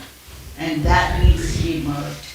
I believe the humps are aquatic habitat for breeding of our fish, and that I think is significant to take in special consideration. I also think that you need to look at, you know, if you're gonna create a zone based on the depth and distance from shore, that we need to think about what's a safe number of boats in there. If our police department doesn't have those guidelines, how are they able to enforce if that doesn't exist? I would think that that's the minimum that our ordinance needs to have in its framework. Distance, depth, marking of the humps, and number of safe boats in the zone. We don't have a lake like North Lake. North Lake are 2 bowls of water with more greater depth throughout them. We have, you know, 3 big lakes that are connected by channels, and so we have more sensitive area and more area that is easier to damage by the powerful boats, whether they be wake or any fishing boats. I don't care what boats they are. You know, and we need to think about the bottom of the lake, given that it is a marl bottom, which means it's soft, it's got pockets of air in the layers of the creation of that bottom. And the pressure coming off the boats is what's disturbing the bottom of the lake. John? I agree. Not at this point. I just want the board to talk. We're not making an ordinance tonight. We're discussing it. We can't do this in private. We have to do this in public. So that's why we're having. So, are you finished? Yeah, I'm done. Distance and depth are clearly identified in even all the state stuff. But we've done testing on our lake. I think we need to be specific to what we've learned from the things that are specific to Lake Beulah as was requested. I agree, and I think the Terra Vigilis report, can you provide some data on that? When are we getting these buoys put in? Next year. Okay, so has anyone done the framework on these buoys and how they're going to pinpoint these areas? Or is it just gonna be 200 feet offshore? I understand on the west side, we're coming in to, at a certain point, off of Kuchenbecker's Point, I believe was what was talked about. But like Bluegill Island, is that gonna be buoyed out, you know? I understand, I like what we're saying about, especially like Bluegill Island, and I think there's a couple other, on the other side there, but, don't we need to see what these buoys are gonna do though too, like with the regulations, and it seems like there's a lot still that we could be learning from, in my opinion, but I do agree with, I don't know if we need ordinance, but I don't know. That's my opinion. So, we made the recommendation on the 23rd of June, and in just discussions with Todd and others, what we have done at Potter's Lake is if you have a bay and it's shallow, you just go, it's maybe a little more than 200 feet, you just buoy out what is appropriate places to be with higher speed boating. Right. The other zones, right? I mean, Well, that's zones, right? It's basically creating a slow no wake zone next to the shore. No, Over there, I'm talking about deep area zones as well. well, that's kind of what pushes we're everybody- doing, right? It pushes everybody out there. Into it, right. But then there can be a designated area within that deeper area. It doesn't, you don't want to be coming up to the Right. 200-foot buoy mark. And I don't think anybody would do that. But, so, we've used buoys in Potter, it's all my references at this point. Sure. And so we block off things that don't make sense. It's not an exact 200 feet, and I think you've tried to do that. We have GPS locations for every single. So, I'm sorry, I'm trying, anyway, My other question is actually for Attorney Mills. If we're gonna have a public hearing on this, I don't think you should say if, I think you have to. when we have, is that gonna be considered, and here, I hate to say this, no, legislative? no, Quasi judicial? it's just, no, it's nothing. information. It's Okay. information, no decisions. So are for made. us, it's Information not that. gathering, there'll be no decisions made at that hearing. It's another opportunity to hear new information that was not available at this past year's annual meeting. Okay. You know, for a moment there, I thought, we already had a public hearing. You know, isn't this going to be a lot of the same? But there's been a lot more testing and more information out there that I think would benefit the board to hear from everyone. Okay. Including those test results that just came out. Okay. I just wanna make sure we weren't crossing the line there, here. Yes, ma'am.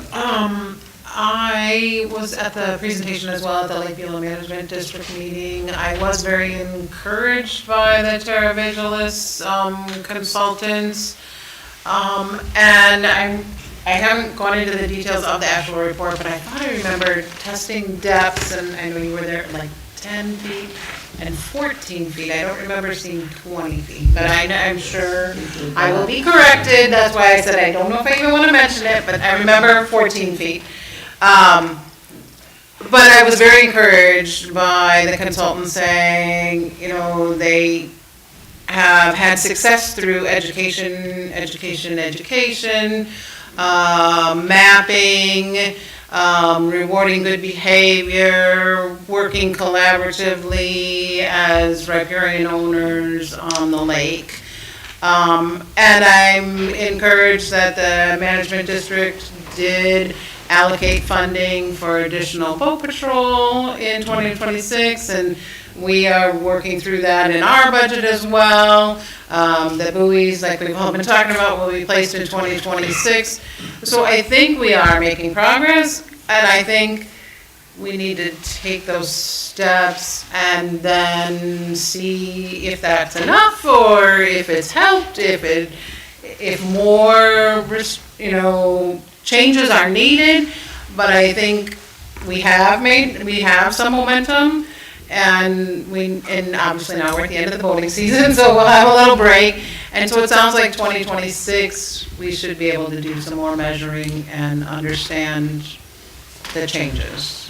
So I was encouraged that ordinances are not needed in areas, and I think we need to give our community that opportunity as well to at least start the process and make these process improvements without an ordinance.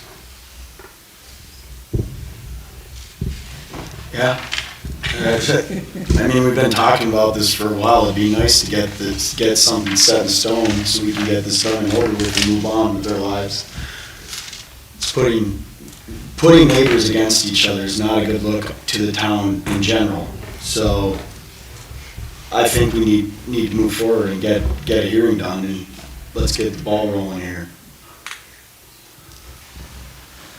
I know you said the hearing was proposed for like August of 2026. No, I just threw it out. Yeah, a timeline, a potential That would be at timeline. the end of the Right. implementation of those things. And I think, yeah, if we see the increased police presence and some of those benefits, that may bring different perspectives as well.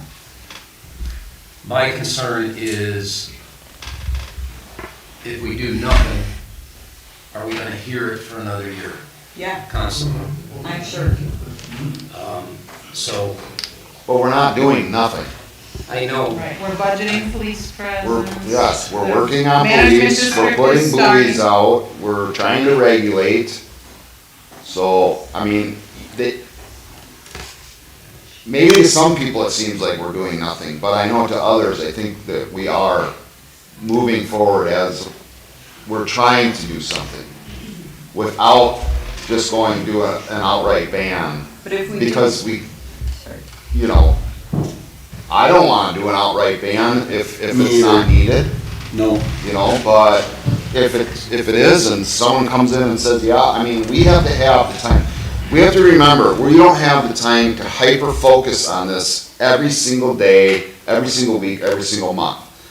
Like, other entities are able to do that. We have to do this as a group, once a month, and try to figure it out from there. And we have to take that information that we've been given and go with it. So to ask us to make a decision in 4 months, to me, is a little out of line. When, we don't have everything that we can do. We have to get this information ourselves as well. So, I guess I gave you. Can I ask the police a question? Supervisor Church suggested, and I'm generally in agreement, it looks like a distance from shore would be an appropriate thing. A depth is, from the DNR's perspective, less easy to enforce because the boat's moving, so you can't tie it to that spot. So that, they suggest that you tie it to a designated area. What about the app? Wouldn't the app be able to create a zone for them? I don't know about that, but anyway, my question is, what is enforceable? What, I know that's a loaded question, but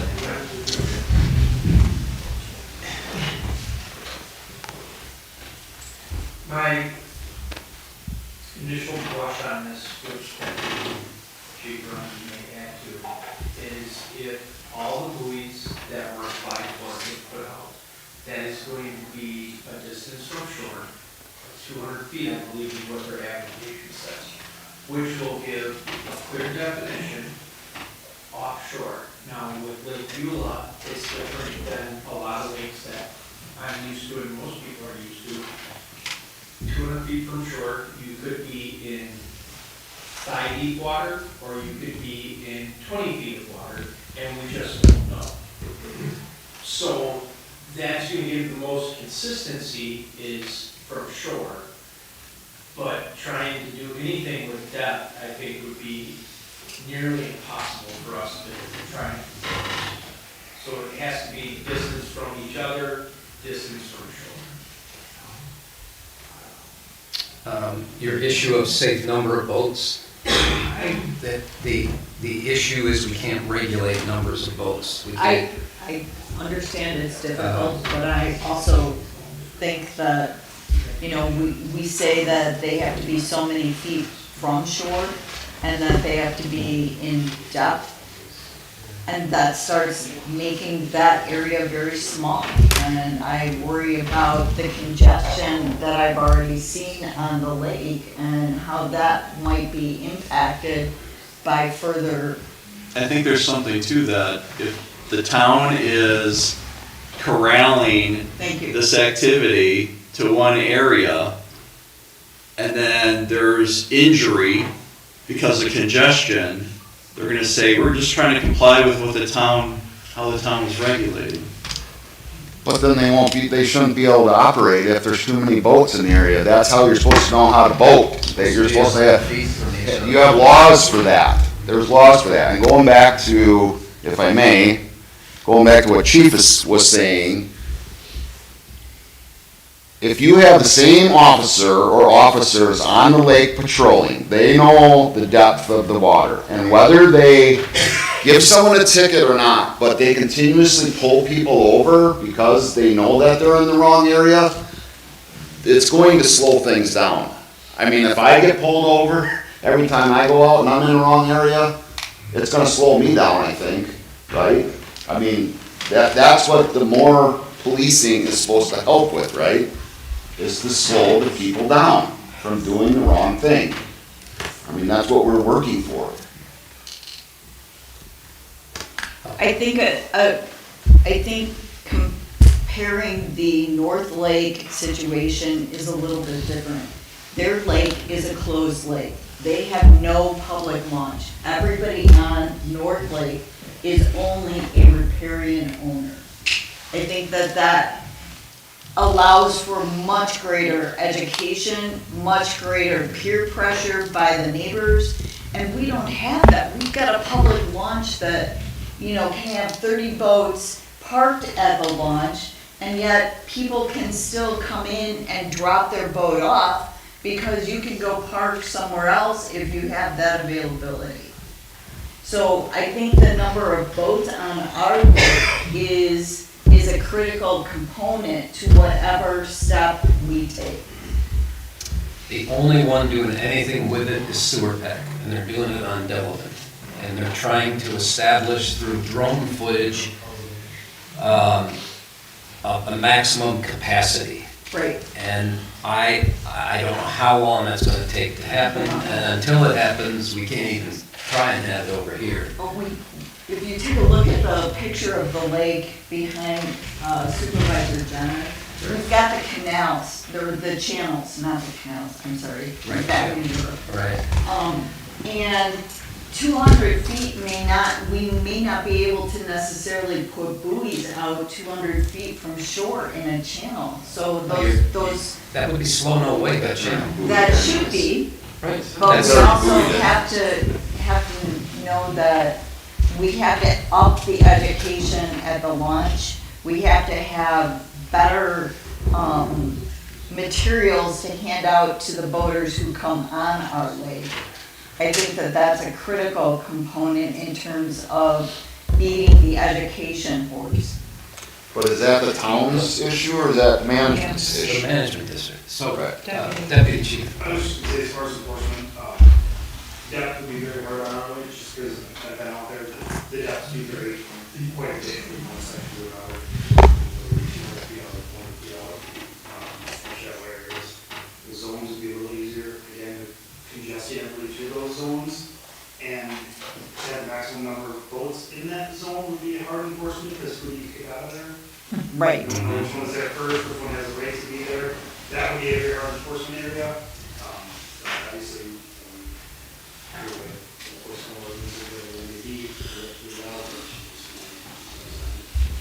I guess what I was trying to say, W Chief, was just you guys being out there, I think, it starts to slow things down, you know?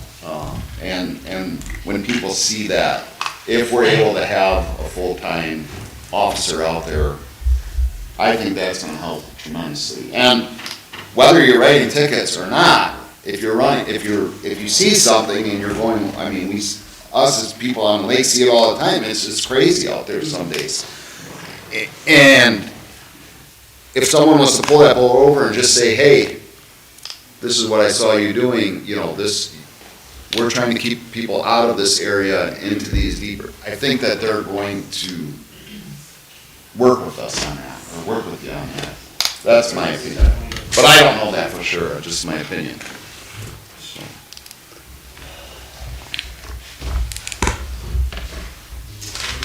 Anything else? Yeah. Does anybody?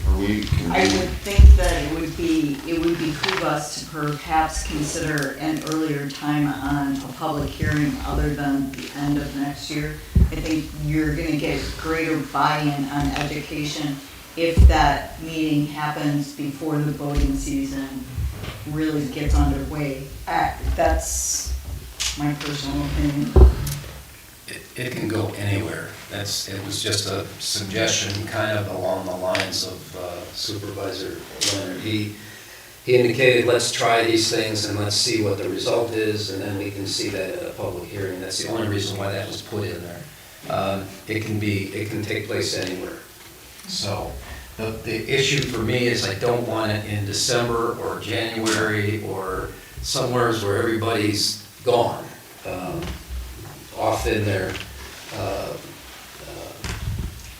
winter villas or whatever. I just want everybody to have input on it. So it's either got to happen pretty quick. We need a 30-day notice. So the best that could happen is probably in October sometime this year. Still not sure how that impacts part-time or summer winter residents, but that would be probably the earliest we could do it with a 30-day notice. And you got to notice it twice, I think. There's a lot of restrictions with a public hearing. So I'd like to table this till next month. Can we do that? To finish this conversation? We can do anything the board wants to do. I don't know, I mean, are we ready to make a decision on what month we're gonna do a public hearing? I just know that we're taking a lot of flack for not allowing conversations here. And my concern is you take that off and we're gonna fill another hour and a half at every meeting with Waco comments. It's gonna happen. That's what happened in the first couple of months and at the electors meeting. So the issue is we've had our time to do some investigation and understand. At least I think we understand what the issue is. I'm not suggesting we have enough to make a decision, but the public hearing is purely an informational hearing where everybody comes. And you can have experts from both sides, you can have terravigilists there, you can have anybody. PLB can be there, everybody can give their pitch. And then the citizens can get up and give their pitch. And the divers can get up and give their pitch. And everybody hears it. It could be a pretty big deal, but at least you got one day and everybody's hearing it. That would be the only thing if we did it sooner.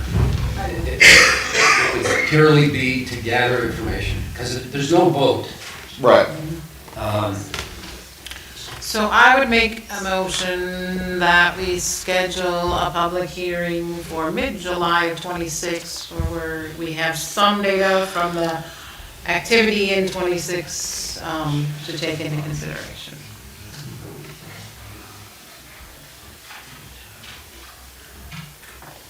I'll second. Someone's got a second, right? Right. You can vote. You don't have to vote yes or no yet.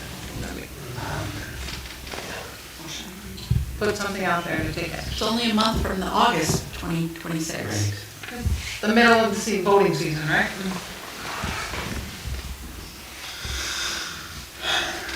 Any discussion on this? I still think sooner, before voting season starts next year, is more impactful in terms of setting the tone for what we want on our lake. I agree. I think we should be doing this. I want this done. It's not a good look. It's not a good look. Let's vote on this. Hang on one second. If you do it much before July, you're running into, when is May? Okay, when do we have 2 seats that open up in April? So you're gonna have 2 new board members, possibly, that don't know anything about it.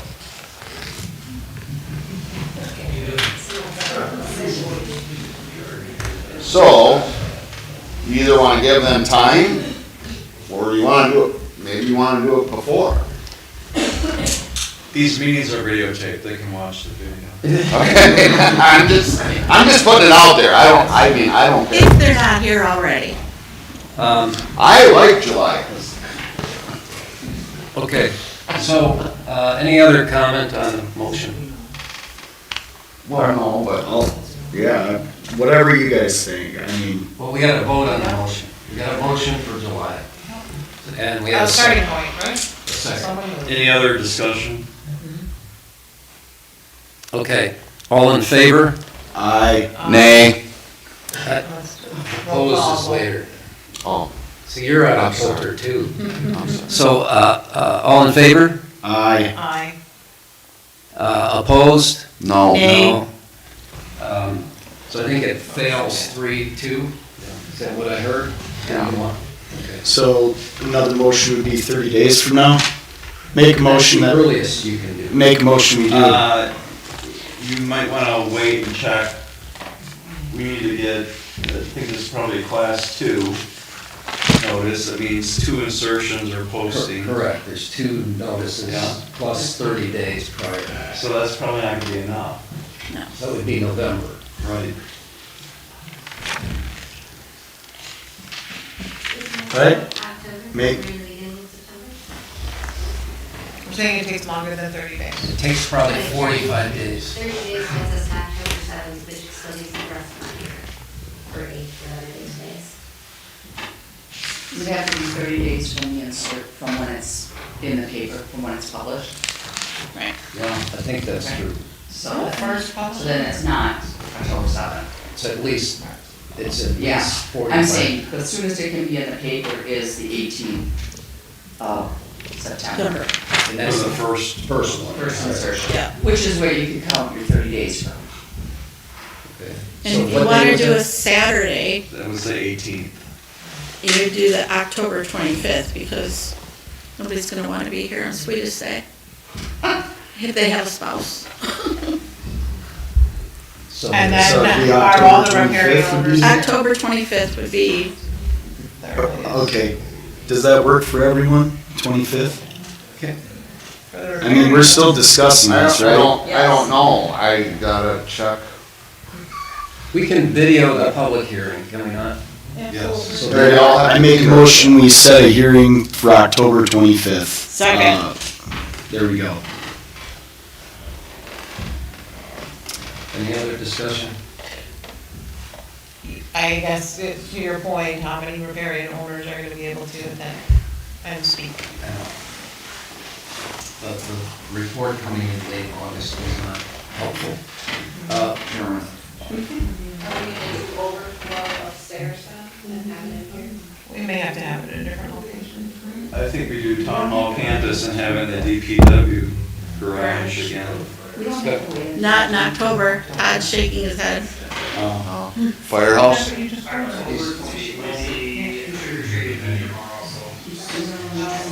The 5th? So what's the earliest?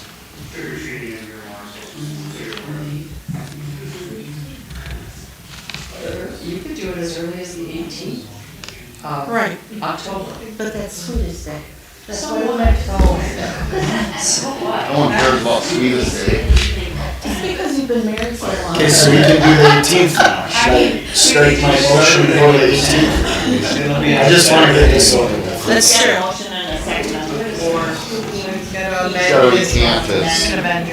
Okay. Take it back. I motion to rescind my former motion. Second. Okay. All in favor? Aye. Now you. Okay, I make a motion that, October 18th is? Yes. I think it's Okay, better. make a motion that we do a hearing on October 18th for wake surfing, enhanced surfing. Wait. 9 o'clock in the morning? At 9 o'clock in the morning. 9 o'clock in the morning? Yeah. Okay. Seconded. Here? And here, right, Joe? Yes, here at the town hall. Campus. You Okay, can't do it in the garage, he said. On the 25th, he said. Oh, On the 20th. the 18th is okay? Sure. I was hoping you were gonna say no. Put it up a firehouse. okay, Put it and in the room. any other discussion? After Can- cheers. One question before we vote on this. Can we add to this the ability to move the location based upon? Would have to be decided by Has to- December 18th. That's before it goes in the paper. No, that has to happen, sure. Right. Okay, And that's so, next week so on this campus, the 18th. of October. 18th, 9 a.m., Town Hall campus. Yeah, okay. Any other discussion? All in favor? Aye. Opposed? Nay. Oh, Todd's opposed. Heads up, if you want shares, it's gonna cost you about $600. That would've been nice. Yeah. Just heads up if we want our shares. We would have to bring shares. Yes, we Okay, did. it passed. yes, One hearing. it's passed. Maybe we can talk to a church and borrow their chairs or something. Yeah. I'll talk to a church. Okay. So we're, maybe St. Peter's, since they do nice things, we can maybe borrow They their do. chairs. All right, thank you, everybody, for indulging us in the conversation. The next topic is the tournament ordinance 1625. I guess at this point I'll turn it over to you. Yeah, so I put this on here because it's an old ordinance and I want it removed. So I apologize if you took it that I'm targeting anyone out there that you feel that I'm targeting you. I looked through the books, this is an old ordinance, and I want it off. So, I will apologize to both you and you publicly right here, right now. okay, so I wanted to, I can't say anything when you're doing public comments, but yes, I'm not targeting anyone, so I apologize if you are hurt and felt bad on that. I want this ordinance off the books, so I'd like to make a motion. Just this section. Just this section, 1625, 120 fishing tournaments, I would like it removed and struck off the books. And I'll it's second. basically, okay, that was your motion. I made a motion, Okay. and you seconded it? Someone's got Okay. to, so we can get going. Discussion. Yep. I'm assuming it's because it's like nominal fees and how do we manage? Right. How many people are using boat launch spaces? It's not being enforced. effective. You can tell it's old by looking at the dollar and. Yeah. Right. Chief has something. If you read our special events ordinance, which we went over last year, we also don't own any of that. I mean, we control it, but the special events permit is for town. For town property. That we went Yeah. through. Right. Boat launch, we maintain it, we control it. If some Bass Pro Shop decides they wanna have a tournament on Lake Beulah, I think then maybe we discuss something else. You know, then the DNR permits come into play, but Yeah. it's in contradiction right now with even our special events permit. Right. Because we don't own the water and we don't own the launch. Right, and that's why I think it should be removed. So, I just didn't think the picture was appropriate. Yeah, no. yeah, and I'm sorry. Sorry, I didn't even cross my mind. I'm sorry. But we had I pulled it from Facebook, just using it as an example of like, hey, these guys are doing these fishing tournaments. They shouldn't have to do all this paperwork and crap to do a fishing tournament. I'm not a government lover, by the way. That in general, if you know me, in general. So we were. I don't like rules. I don't like laws. I don't like over ordinances. This is a prime example of that. So I just wanted to say that.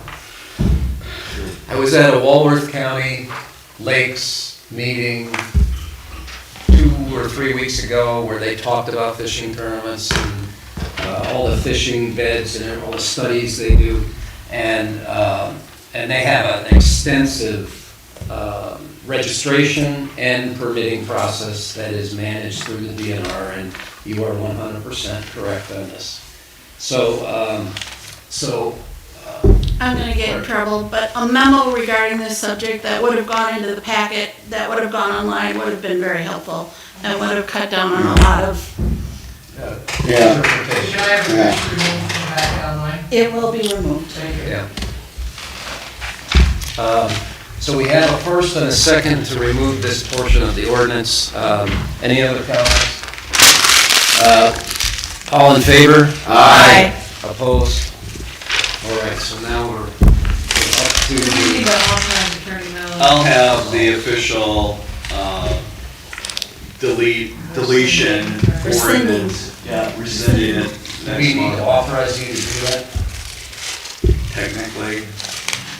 Okay, let's authorize Attorney Mills to look at ordinance 16.25.20 and 120. You got that motion, Chairman Jones? Yes. Second. Any discussion? All in favor? Aye. Opposed? Okay, it passes. So now we're up to the Honey Creek Trail that's running past 3 of our town residents' property. I put an extensive summary in here of everything we've done since June 24th. They have spoken at 2 public hearings. There's letters from them requesting that this not be approved by the board. I don't think there's any requirement for us to have to approve this, correct? There is not a requirement that you have to approve, unless you wanted it, because it is in the road right of way. Right. However, these town residents, even if they would have had notice that, a portion of the right-of-way for the highway abuts their property, they probably never considered they'd have a recreational trail going through that right-of-way. And if they don't want it, I don't know how this board can say, let the village use it for that purpose. Because it's town road, correct? It is. Yes.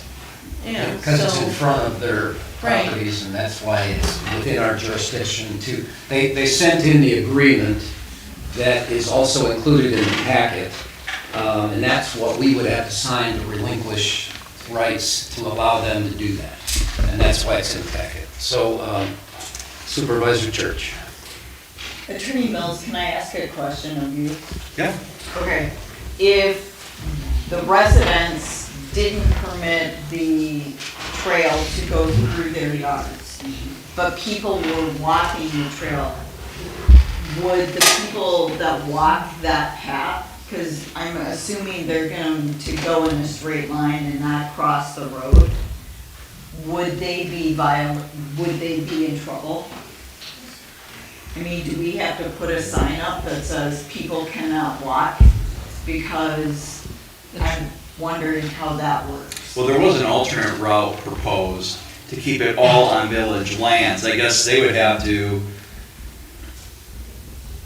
put up appropriate signage, but I understand what you're saying. If the distance to continue, only crosses 3 property fronts, how many people are going to follow the alternate route? Correct. I don't, That's if they leave the trail everywhere else but these 3 properties. Right. That's what. that's true. But won't people, I can foresee that people are going to walk across the front of their property rather than cross the road to avoid that property. I think Joel's point was just, if the trail continues after they learn, we are not authorizing that section, assuming there's no change then to the path. But is somebody in trouble if they walk across? Because I walk my dog on the easement. Right. I'm wondering if that doesn't pertain to people walking the trail. If the village chose to do everything but their 3 properties, can people still walk across the front of their yard? I do with my dogs. Right, it wouldn't be, right. When you say yard versus. I mean the right. On the gravel shoulder of the road. Right. Yeah, that I don't think we can stop that. Okay.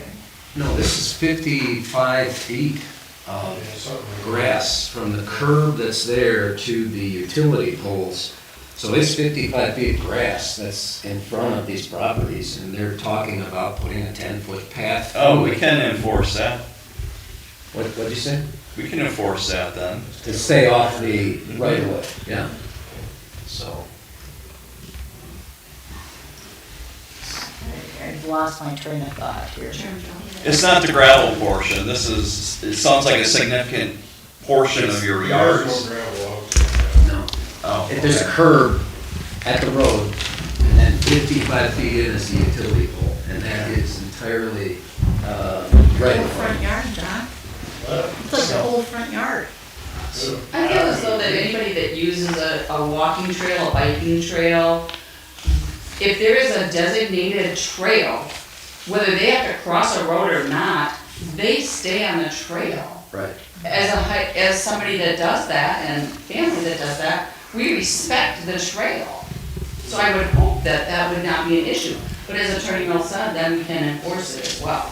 The issue is. Why can't they just push it across the street? Well, To the village let land? me explain something. Oh, okay. One of the things that I personally went out and looked at where the trail ends right now. Yeah. It ends on the west side of 120, and it terminates in the subdivision right there at 43, okay? And that's where it ends. So in fact, this picture that's here, they're already showing they gotta come across the road at that point. They're gonna be on this side of the road. They could just as easily around the bend and keep going, as opposed to going through the controlled intersection. The only reason they wanted the controlled intersection, because it's controlled. But in talking with these 2 gentlemen, there's a lot of traffic, and it's moving pretty quick around. It's horrible. And it's really only controlled one way. Yes. So you'd be better off pushing that back, putting a crosswalk in, or a thing, kicking them across the street, and then bringing them up. And then, my other question is, what are they gonna do at that off-ramp, or that get-on ramp there? I mean, you take that at 55, 60 miles an hour to get on there. Yeah. That ought to be real interesting. I just, the request is for us not to approve this, and I got letters of support for that, and that's what they're asking of us, not to approve. And when is that coming up for us to do that? Is that It's that like right now. reallocation? That's why. That's scheduled? No, we've had the meeting on the 24th, then we had meetings, we were both waiting till 8:11. No, we were waiting until 8:15 before we got the actual drawing and agreement. I'll make a motion that we deny the revocable occupancy permit agreement and the proposed multi-use trail location on the 3 town properties for the walking Multi-use. multi-use trail. Second. Yeah. It's a tie. I'm gonna give it to Michelle. Sorry, Joe. Any other discussion? Yeah. At the last trail meeting I went to, I heard the developer say that they had to go around properties that didn't want the trail. Is that an option here? That's what we're saying. No, they're gonna have to. That's That's Not for the them, other. that's for them to decide. Yeah. But yes, it can't go across here. Personally, I said if they want to keep it on that side, and we've talked about it, they could go around the apartment U. That's Right. there. So, But isn't this village, is this ours here, or is that village? Because that's That's the, all village. that's That's village, village. right? The Because only it's thing the that's township is that one park, house. the industrial park, so why can't they use their own? Right. that's. Yeah, so that makes no sense that they want to. So we have a motion and a second. Any other discussion? All in favor? Aye. Opposed? Nay. Okay, 4-1. Did you say nay? Nay. Yeah.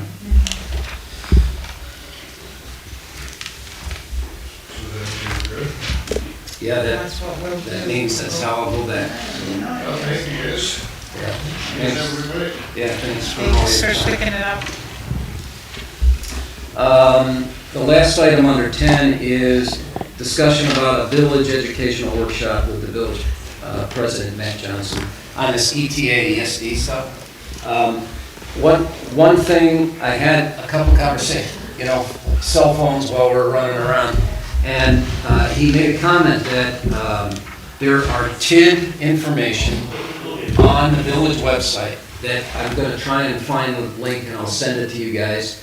I think we also, there's some at the county that I'll try and find as well and put in an email to you guys so we can update ourselves a little bit on what TIDs are. And then what I suggested to him was more of a interactive workshop just to understand what's going on. And so that's kind of where we were with this. Is it something that you want to try and do, and how many here would want to attend? Well, I'm definitely interested in that, and I think that that would be a great opportunity to possibly open the door up to discussion on the ETA, ESD, with the, with the budget and things that are going on there, that maybe we can reach, talk to Matt at least, and understand what the TID and TIF does and how, if it does put, volume onto our emergency services district. So I would love to meet with them. So- I would propose, we're having a Troy meeting That's on what I was Tuesday, just gonna September say. 23rd. Can we put this on that agenda? We can, that is a public hearing or meeting for everybody to be at. Good for the town of Troy to know as well, But right? if we're gonna want to Yeah, I ask, don't know if I. we're gonna ask tough questions. Yeah, I kinda wanna have a sit down with them, Yeah, it's more of a workshop. We like a could- workshop. Maybe we could do the general intro and then maybe just afterwards have I can propose that to them, if that would work. Where you can have a workshop where you just talk. That's kind of my feeling on it. I mean, we're gonna ask them to give up $100,000 possibly, or whatever it works out to. I don't know if I wanna do that in the Troy meeting. Right. Just look at your calendar of our meetings upcoming, and another. No, I don't think he's asking everyone at the board to be there for this. I think he's asking who would like to be there. And if you do, then great, and then we all sit down and discuss. Right, if there's interest, then you can be there. This is not a requirement. So, you want to focus on a workshop then, an interactive workshop? I would like to, yes. Barb said she's in. Okay, I am too. I would like to hear that. So, Can we, oh, we can't just amongst ourselves, right? Well, can No, I we got- reach out to Matt and see what's good for him? I got our calendar, all this stuff, I can sort of see, let me talk to him, and then I will get back to you, all right? Yeah, I would be interested in being educated as well. Okay. Same. All right, so it's a full quorum, full board. So that means we're like a couple months then? We just have to Okay. notice it. Okay, I will take care of that. I didn't know how else to handle this. That means not at 10 a.m. No, we don't want to attend that. Okay, so now we're at the attorney's report. You want to take it away? We got 3 ordinance amendments. First one listed 2025-7, an ordinance amending section 2.20050 sub 1 and sub 2 regarding agenda and agenda attachments. It reads, the town board of the town of East Troy, Walworth County, Wisconsin, does hereby ordain as follows. 1, that section 2.20.050 sub 1 is amended and recreated with the following italicized language. Under 2.20.050 written agenda, under 1, it reads, the clerk is authorized and instructed to prepare a written agenda for each meeting under the direction of the chairperson. Supervisors wishing to place an item on the agenda shall have it to the clerk, this is italicized new language, prior to 8 a.m. on the Tuesday preceding the following week's Monday town board meeting. 2, that section 2.20.050 sub 2 is amended and recreated with the following italicized language. Under 2, the agenda, along with appropriate attachments, shall be made available for each board member, here's all italicized language then, by the close of business on the Wednesday preceding the following week's. Is that preceding? That should be preceding, yep.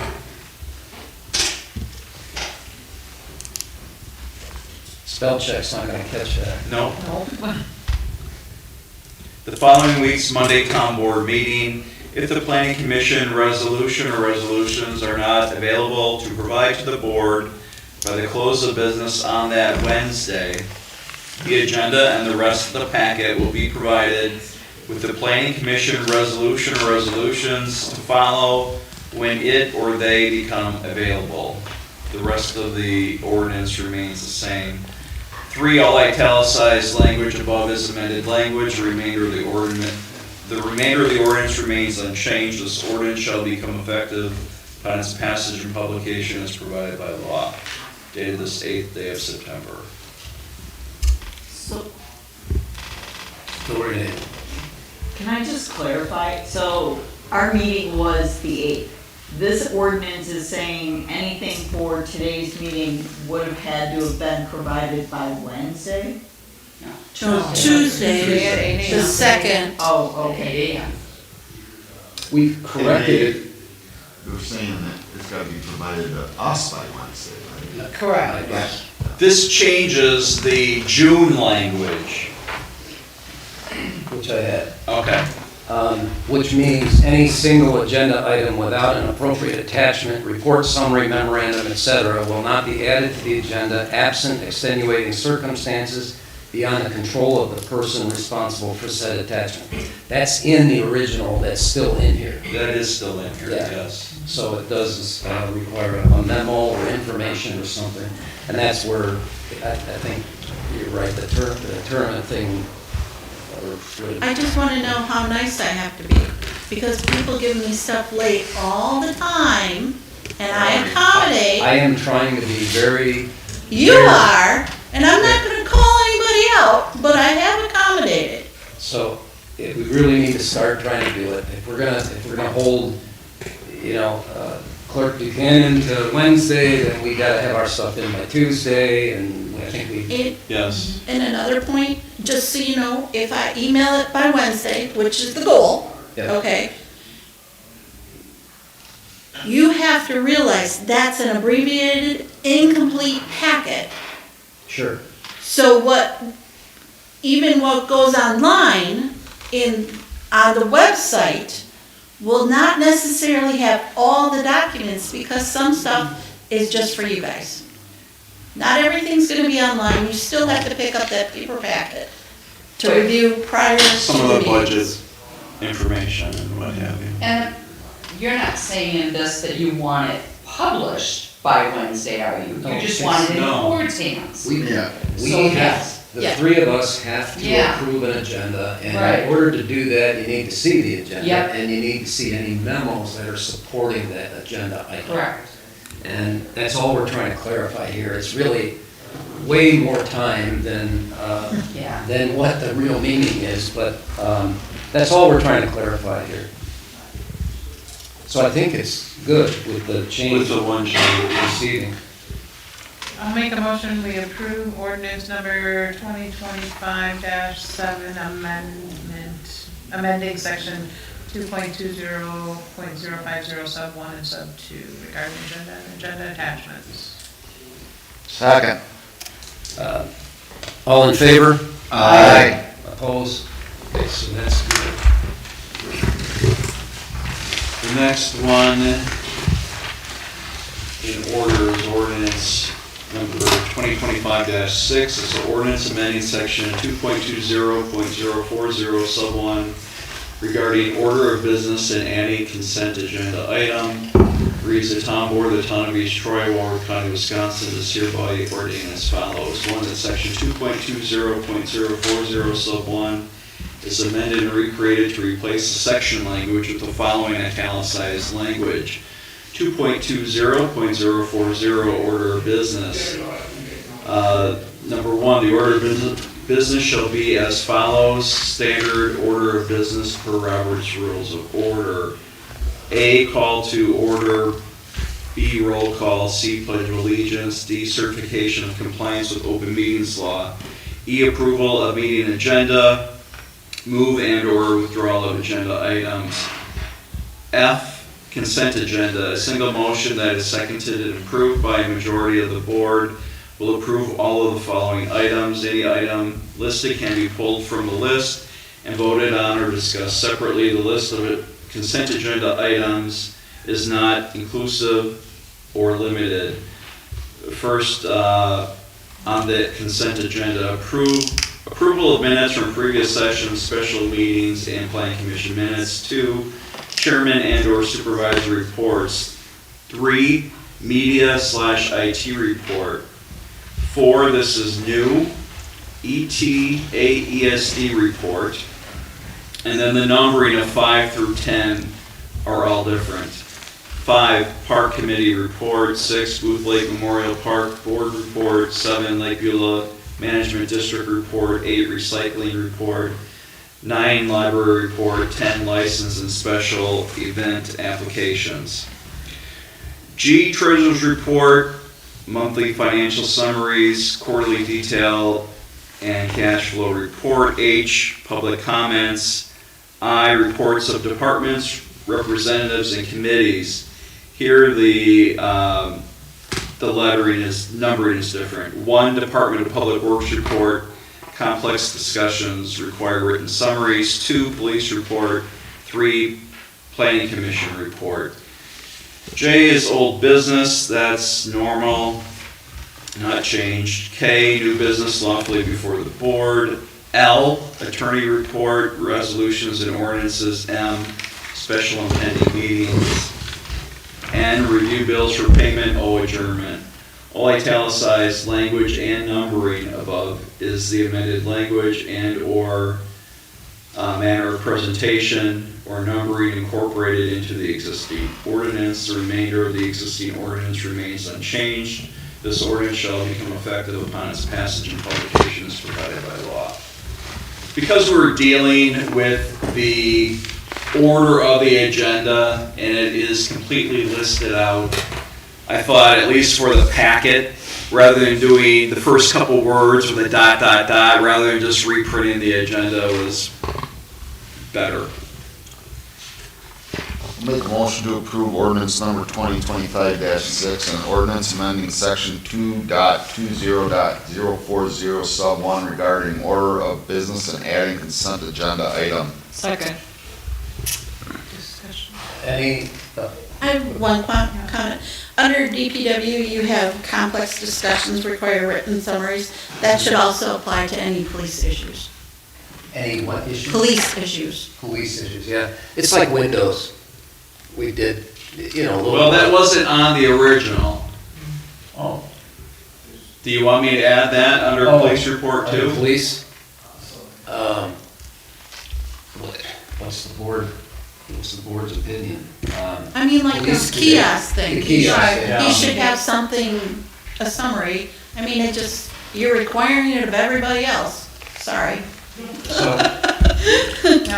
I'll And then- amend my motion Well, to wait, include there's more. complex There's discussion. more. There's more. She's got something else. Section G, I think it only has treasurer's report, usually clerk treasurer's report, right? You have two different reports. Pretty much. And then I just had a question where it says in section F, the list of consent agenda items is not inclusive or limited. That means we don't have to change the ordinance every time we want to move something in or out of the consent agenda, correct? That is correct, but this is, the East Troy Area Emergency Services District will always be in the consent agenda unless someone takes it out at the beginning. Thank you. That's what's important for having reports, so that we can look at them, and otherwise you need to be pulled out to have a discussion. Just quickly, item 2, where it talks about all italicized language and numbering above is the amended language. This is completely changed from how the agenda is currently put together. Call to order is item 1, roll call is item 2. It's just reversed. So do you This is want it- right out of the ordinance. But the agenda is, if you look at your current agenda, My is 1, 2, 3, 4. So we go like. Instead of A, B, C, D. Oh. Does it matter? Oh. It I does see not what you're matter. combining A and B. No, just the As long as ordering the of this order ordinance. is fine. I just wanted to make sure. The ordinance has to have the order of The business. order is wrong. D and E should be flipped around. Shouldn't it? We'll look Well, at the meeting order. agenda No, and then D- certification D- of compliance, that's how it is tonight. Yes. Well, Yeah. Yeah, agenda is before. Oh, yeah. it should, I should switch mine to 3 and 4. It should be approval. You know It why? should be Because- certification first, then approval. Yeah. Correct. Yeah, so it should be like it is, Absolutely. okay. I was wondering about that earlier tonight. Can I blame my mix up on the front end on that?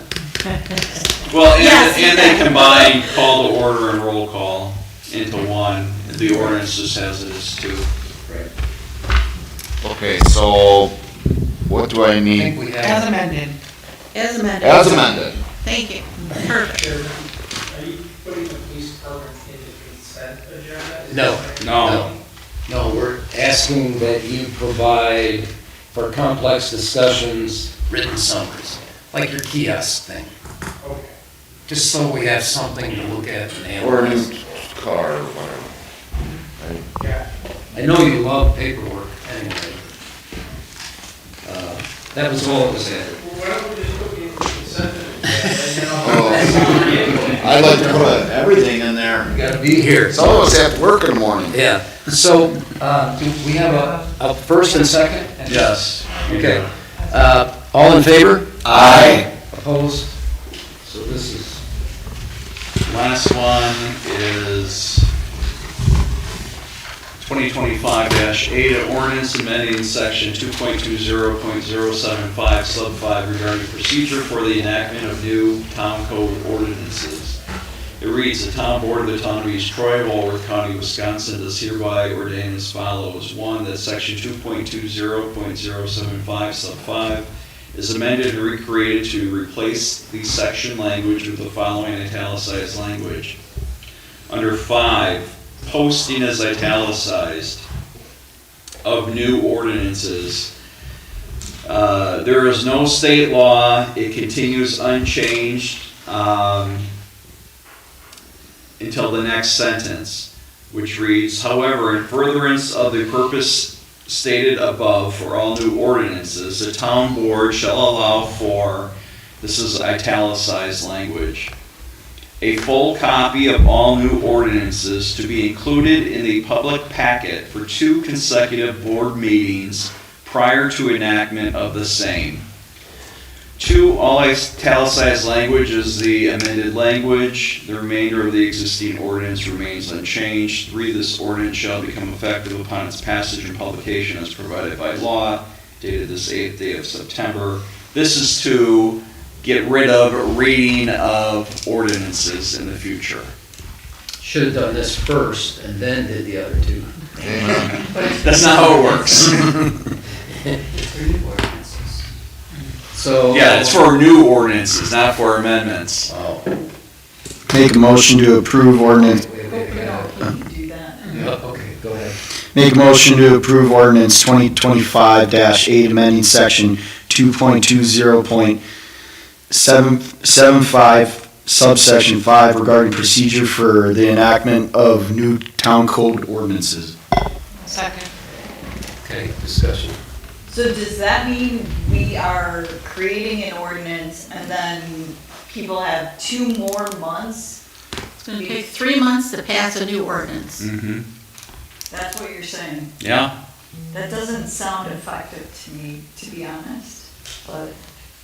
Someone really doesn't like how I read.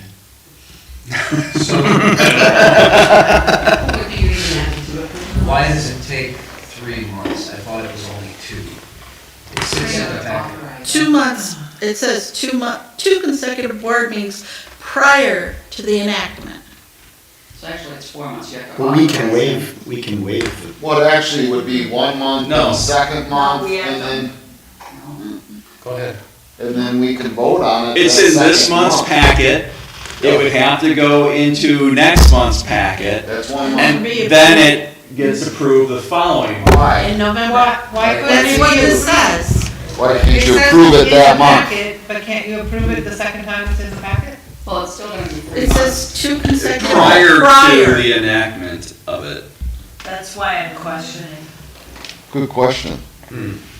Thank you. The And it intent- will take 4 months because you have to authorize Jim to do it, and then it's gonna be in 2, and then you can approve it, so it's gonna take 4 months for a new ordinance. The intent was to provide residents a chance to see it twice, not 4 times.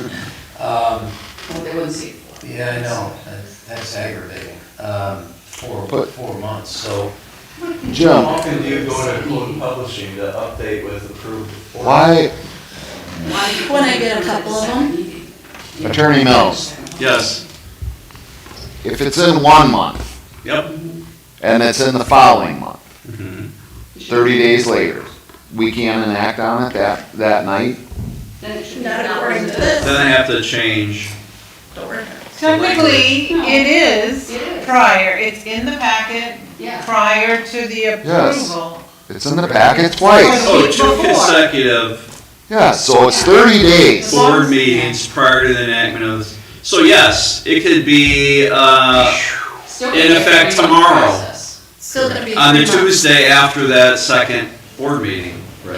It'll still be 3 months, because you have to authorize them, and then it'll be in the next packet as. It's 2 months. Yeah, well, But- 3 months. but we have It's to 2 months. If you authorize it 1 month, it's in the packet the next month. No, It's And in- the packet No. next month. And then 30 days later, it's in a packet and we can vote on it. Right, which is 3 3 months. But, That's 2 months. That's- okay, That's 60 days. okay. I was afraid you were gonna call the question. 3 meetings. Where's your gavel? I don't have it. So, at this point, I think we have to authorize them to write it. Then it appears in the next month, and it appears in the following month. So That's- you're correct, That's fine. 60 days, but 3 meetings. Right. Right, not 3 months, 3 meetings. 3 meetings. 60 Three days. meetings, correct. Yeah. Okay, I so, just, can someone, so, Kim said I was correct. You are. It's only new. Yeah, it's 9:25. So we have a first and a second, correct? Correct. So, all in favor? Aye. Opposed? It passes. That's it. And then we have just meetings, Okay. All right, September 18th at 6 o'clock is the Tri-County meeting at the Cotton Exchange. September 23rd is at 6 o'clock is a Tri-Troy meeting at the East Troy Village Hall. October 1st and 15th at 6:30 at Planning Commission. October 20th is the next town board meeting. And October 4th is the town e-cycle here at the town hall. No batteries. No batteries. No fluorescents in level 9. Definition of e-cycle is it has to be able to be plugged in and it has to be digital. That's what I've been told. What is the 18? The Tri-County at the Cotton Exchange? That we got in the mail. Okay, I will, ETA ESD meeting is the 18th as well.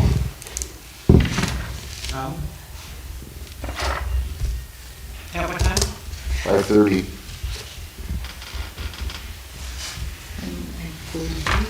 I don't know why. Kim signed me up for the Tri-Troy, please. Anybody else going to Tri-Troy? Barb? Yeah. You have to. Gentlemen? Anybody else?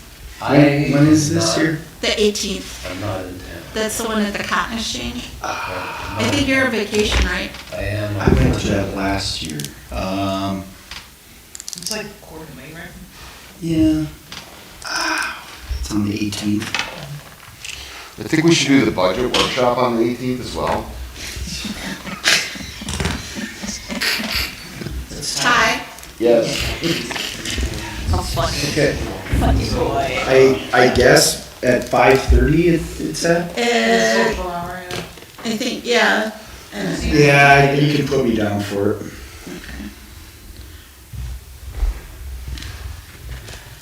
Okay. I'll RSVP to Michael on Wednesday. Thank you.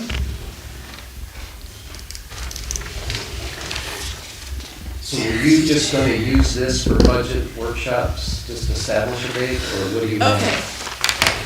The dates are tentative. I gave everybody an updated thing of availability for everybody. Yep. So, and I did on the meeting schedule, I did that before I did this. So the dates on the meeting schedule don't matter, except that the budget has to be posted by October 24th. That means it has to be final, and the hearing would be on the 10th. Okay? So, right now,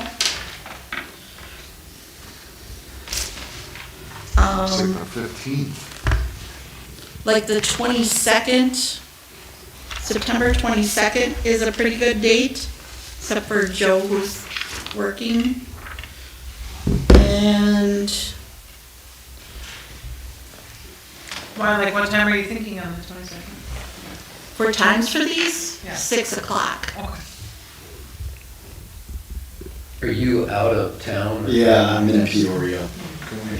What about the 15th? Is that next Monday? Yeah, Peoria. Peoria. Joe? I have to say in Peoria. So the This Joe? 10th, Yes, Okay. Chairman. Did you get your study back from Gretel? No. I, And didn't you also request or ask about having a employment law attorney go over employment contracts? no, I mean, no. how, where are not you gonna find the contracts, time? employment, that was gonna be for the Oh, handbook. okay, Handbook. okay. So we're gonna try and schedule a handbook meeting to discuss. But the handbook thing is gonna have to be put off because we're behind already. Yep. And we can believe that of the police union, cause, Not not those two, not Like, she's throwing you under the bus. those two, not those That's two. twice tonight, guys. Remember that. So what are you, what are we thinking then? So the 22nd, I think, is a good date. the 29th would be a good date. I put both of those in my calendar last. I have budget workshop on the 29th in my calendar. I have both on my calendar already, the 22nd Yeah. and 29th from last month. Yeah, I think you said that here. Yep.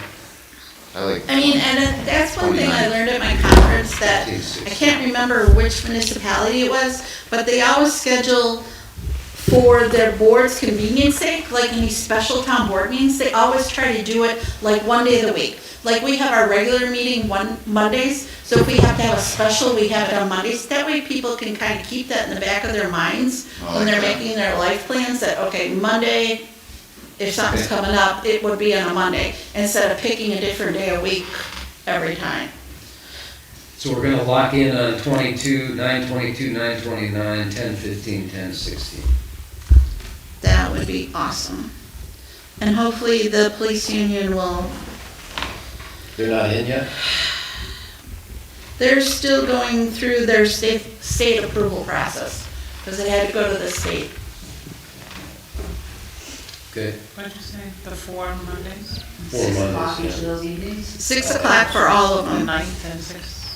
And I know, And I Oh, could October maybe is make the some of 6th those and the work. I just put this down because I have Sixth to and get the this, it's a 13th. big project. Our I Mondays. have to get it done. no. I might be able to scoot, if it's a Monday, I could probably make it work, you know? Make an but excuse not to the go there. 15th Yeah. and 16th, you said you were good. Yeah, yeah. So those dates will be good. Yeah. So, Assuming we don't have a second planning commission meeting. I'm sorry? Assuming we don't have a second planning commission meeting on the 15th. Yes, that's Wednesday, Thursday. All right, I think we're good. All right. Make a motion, we adjourn? Second. All in favor? Aye. We're adjourned. 3 hours.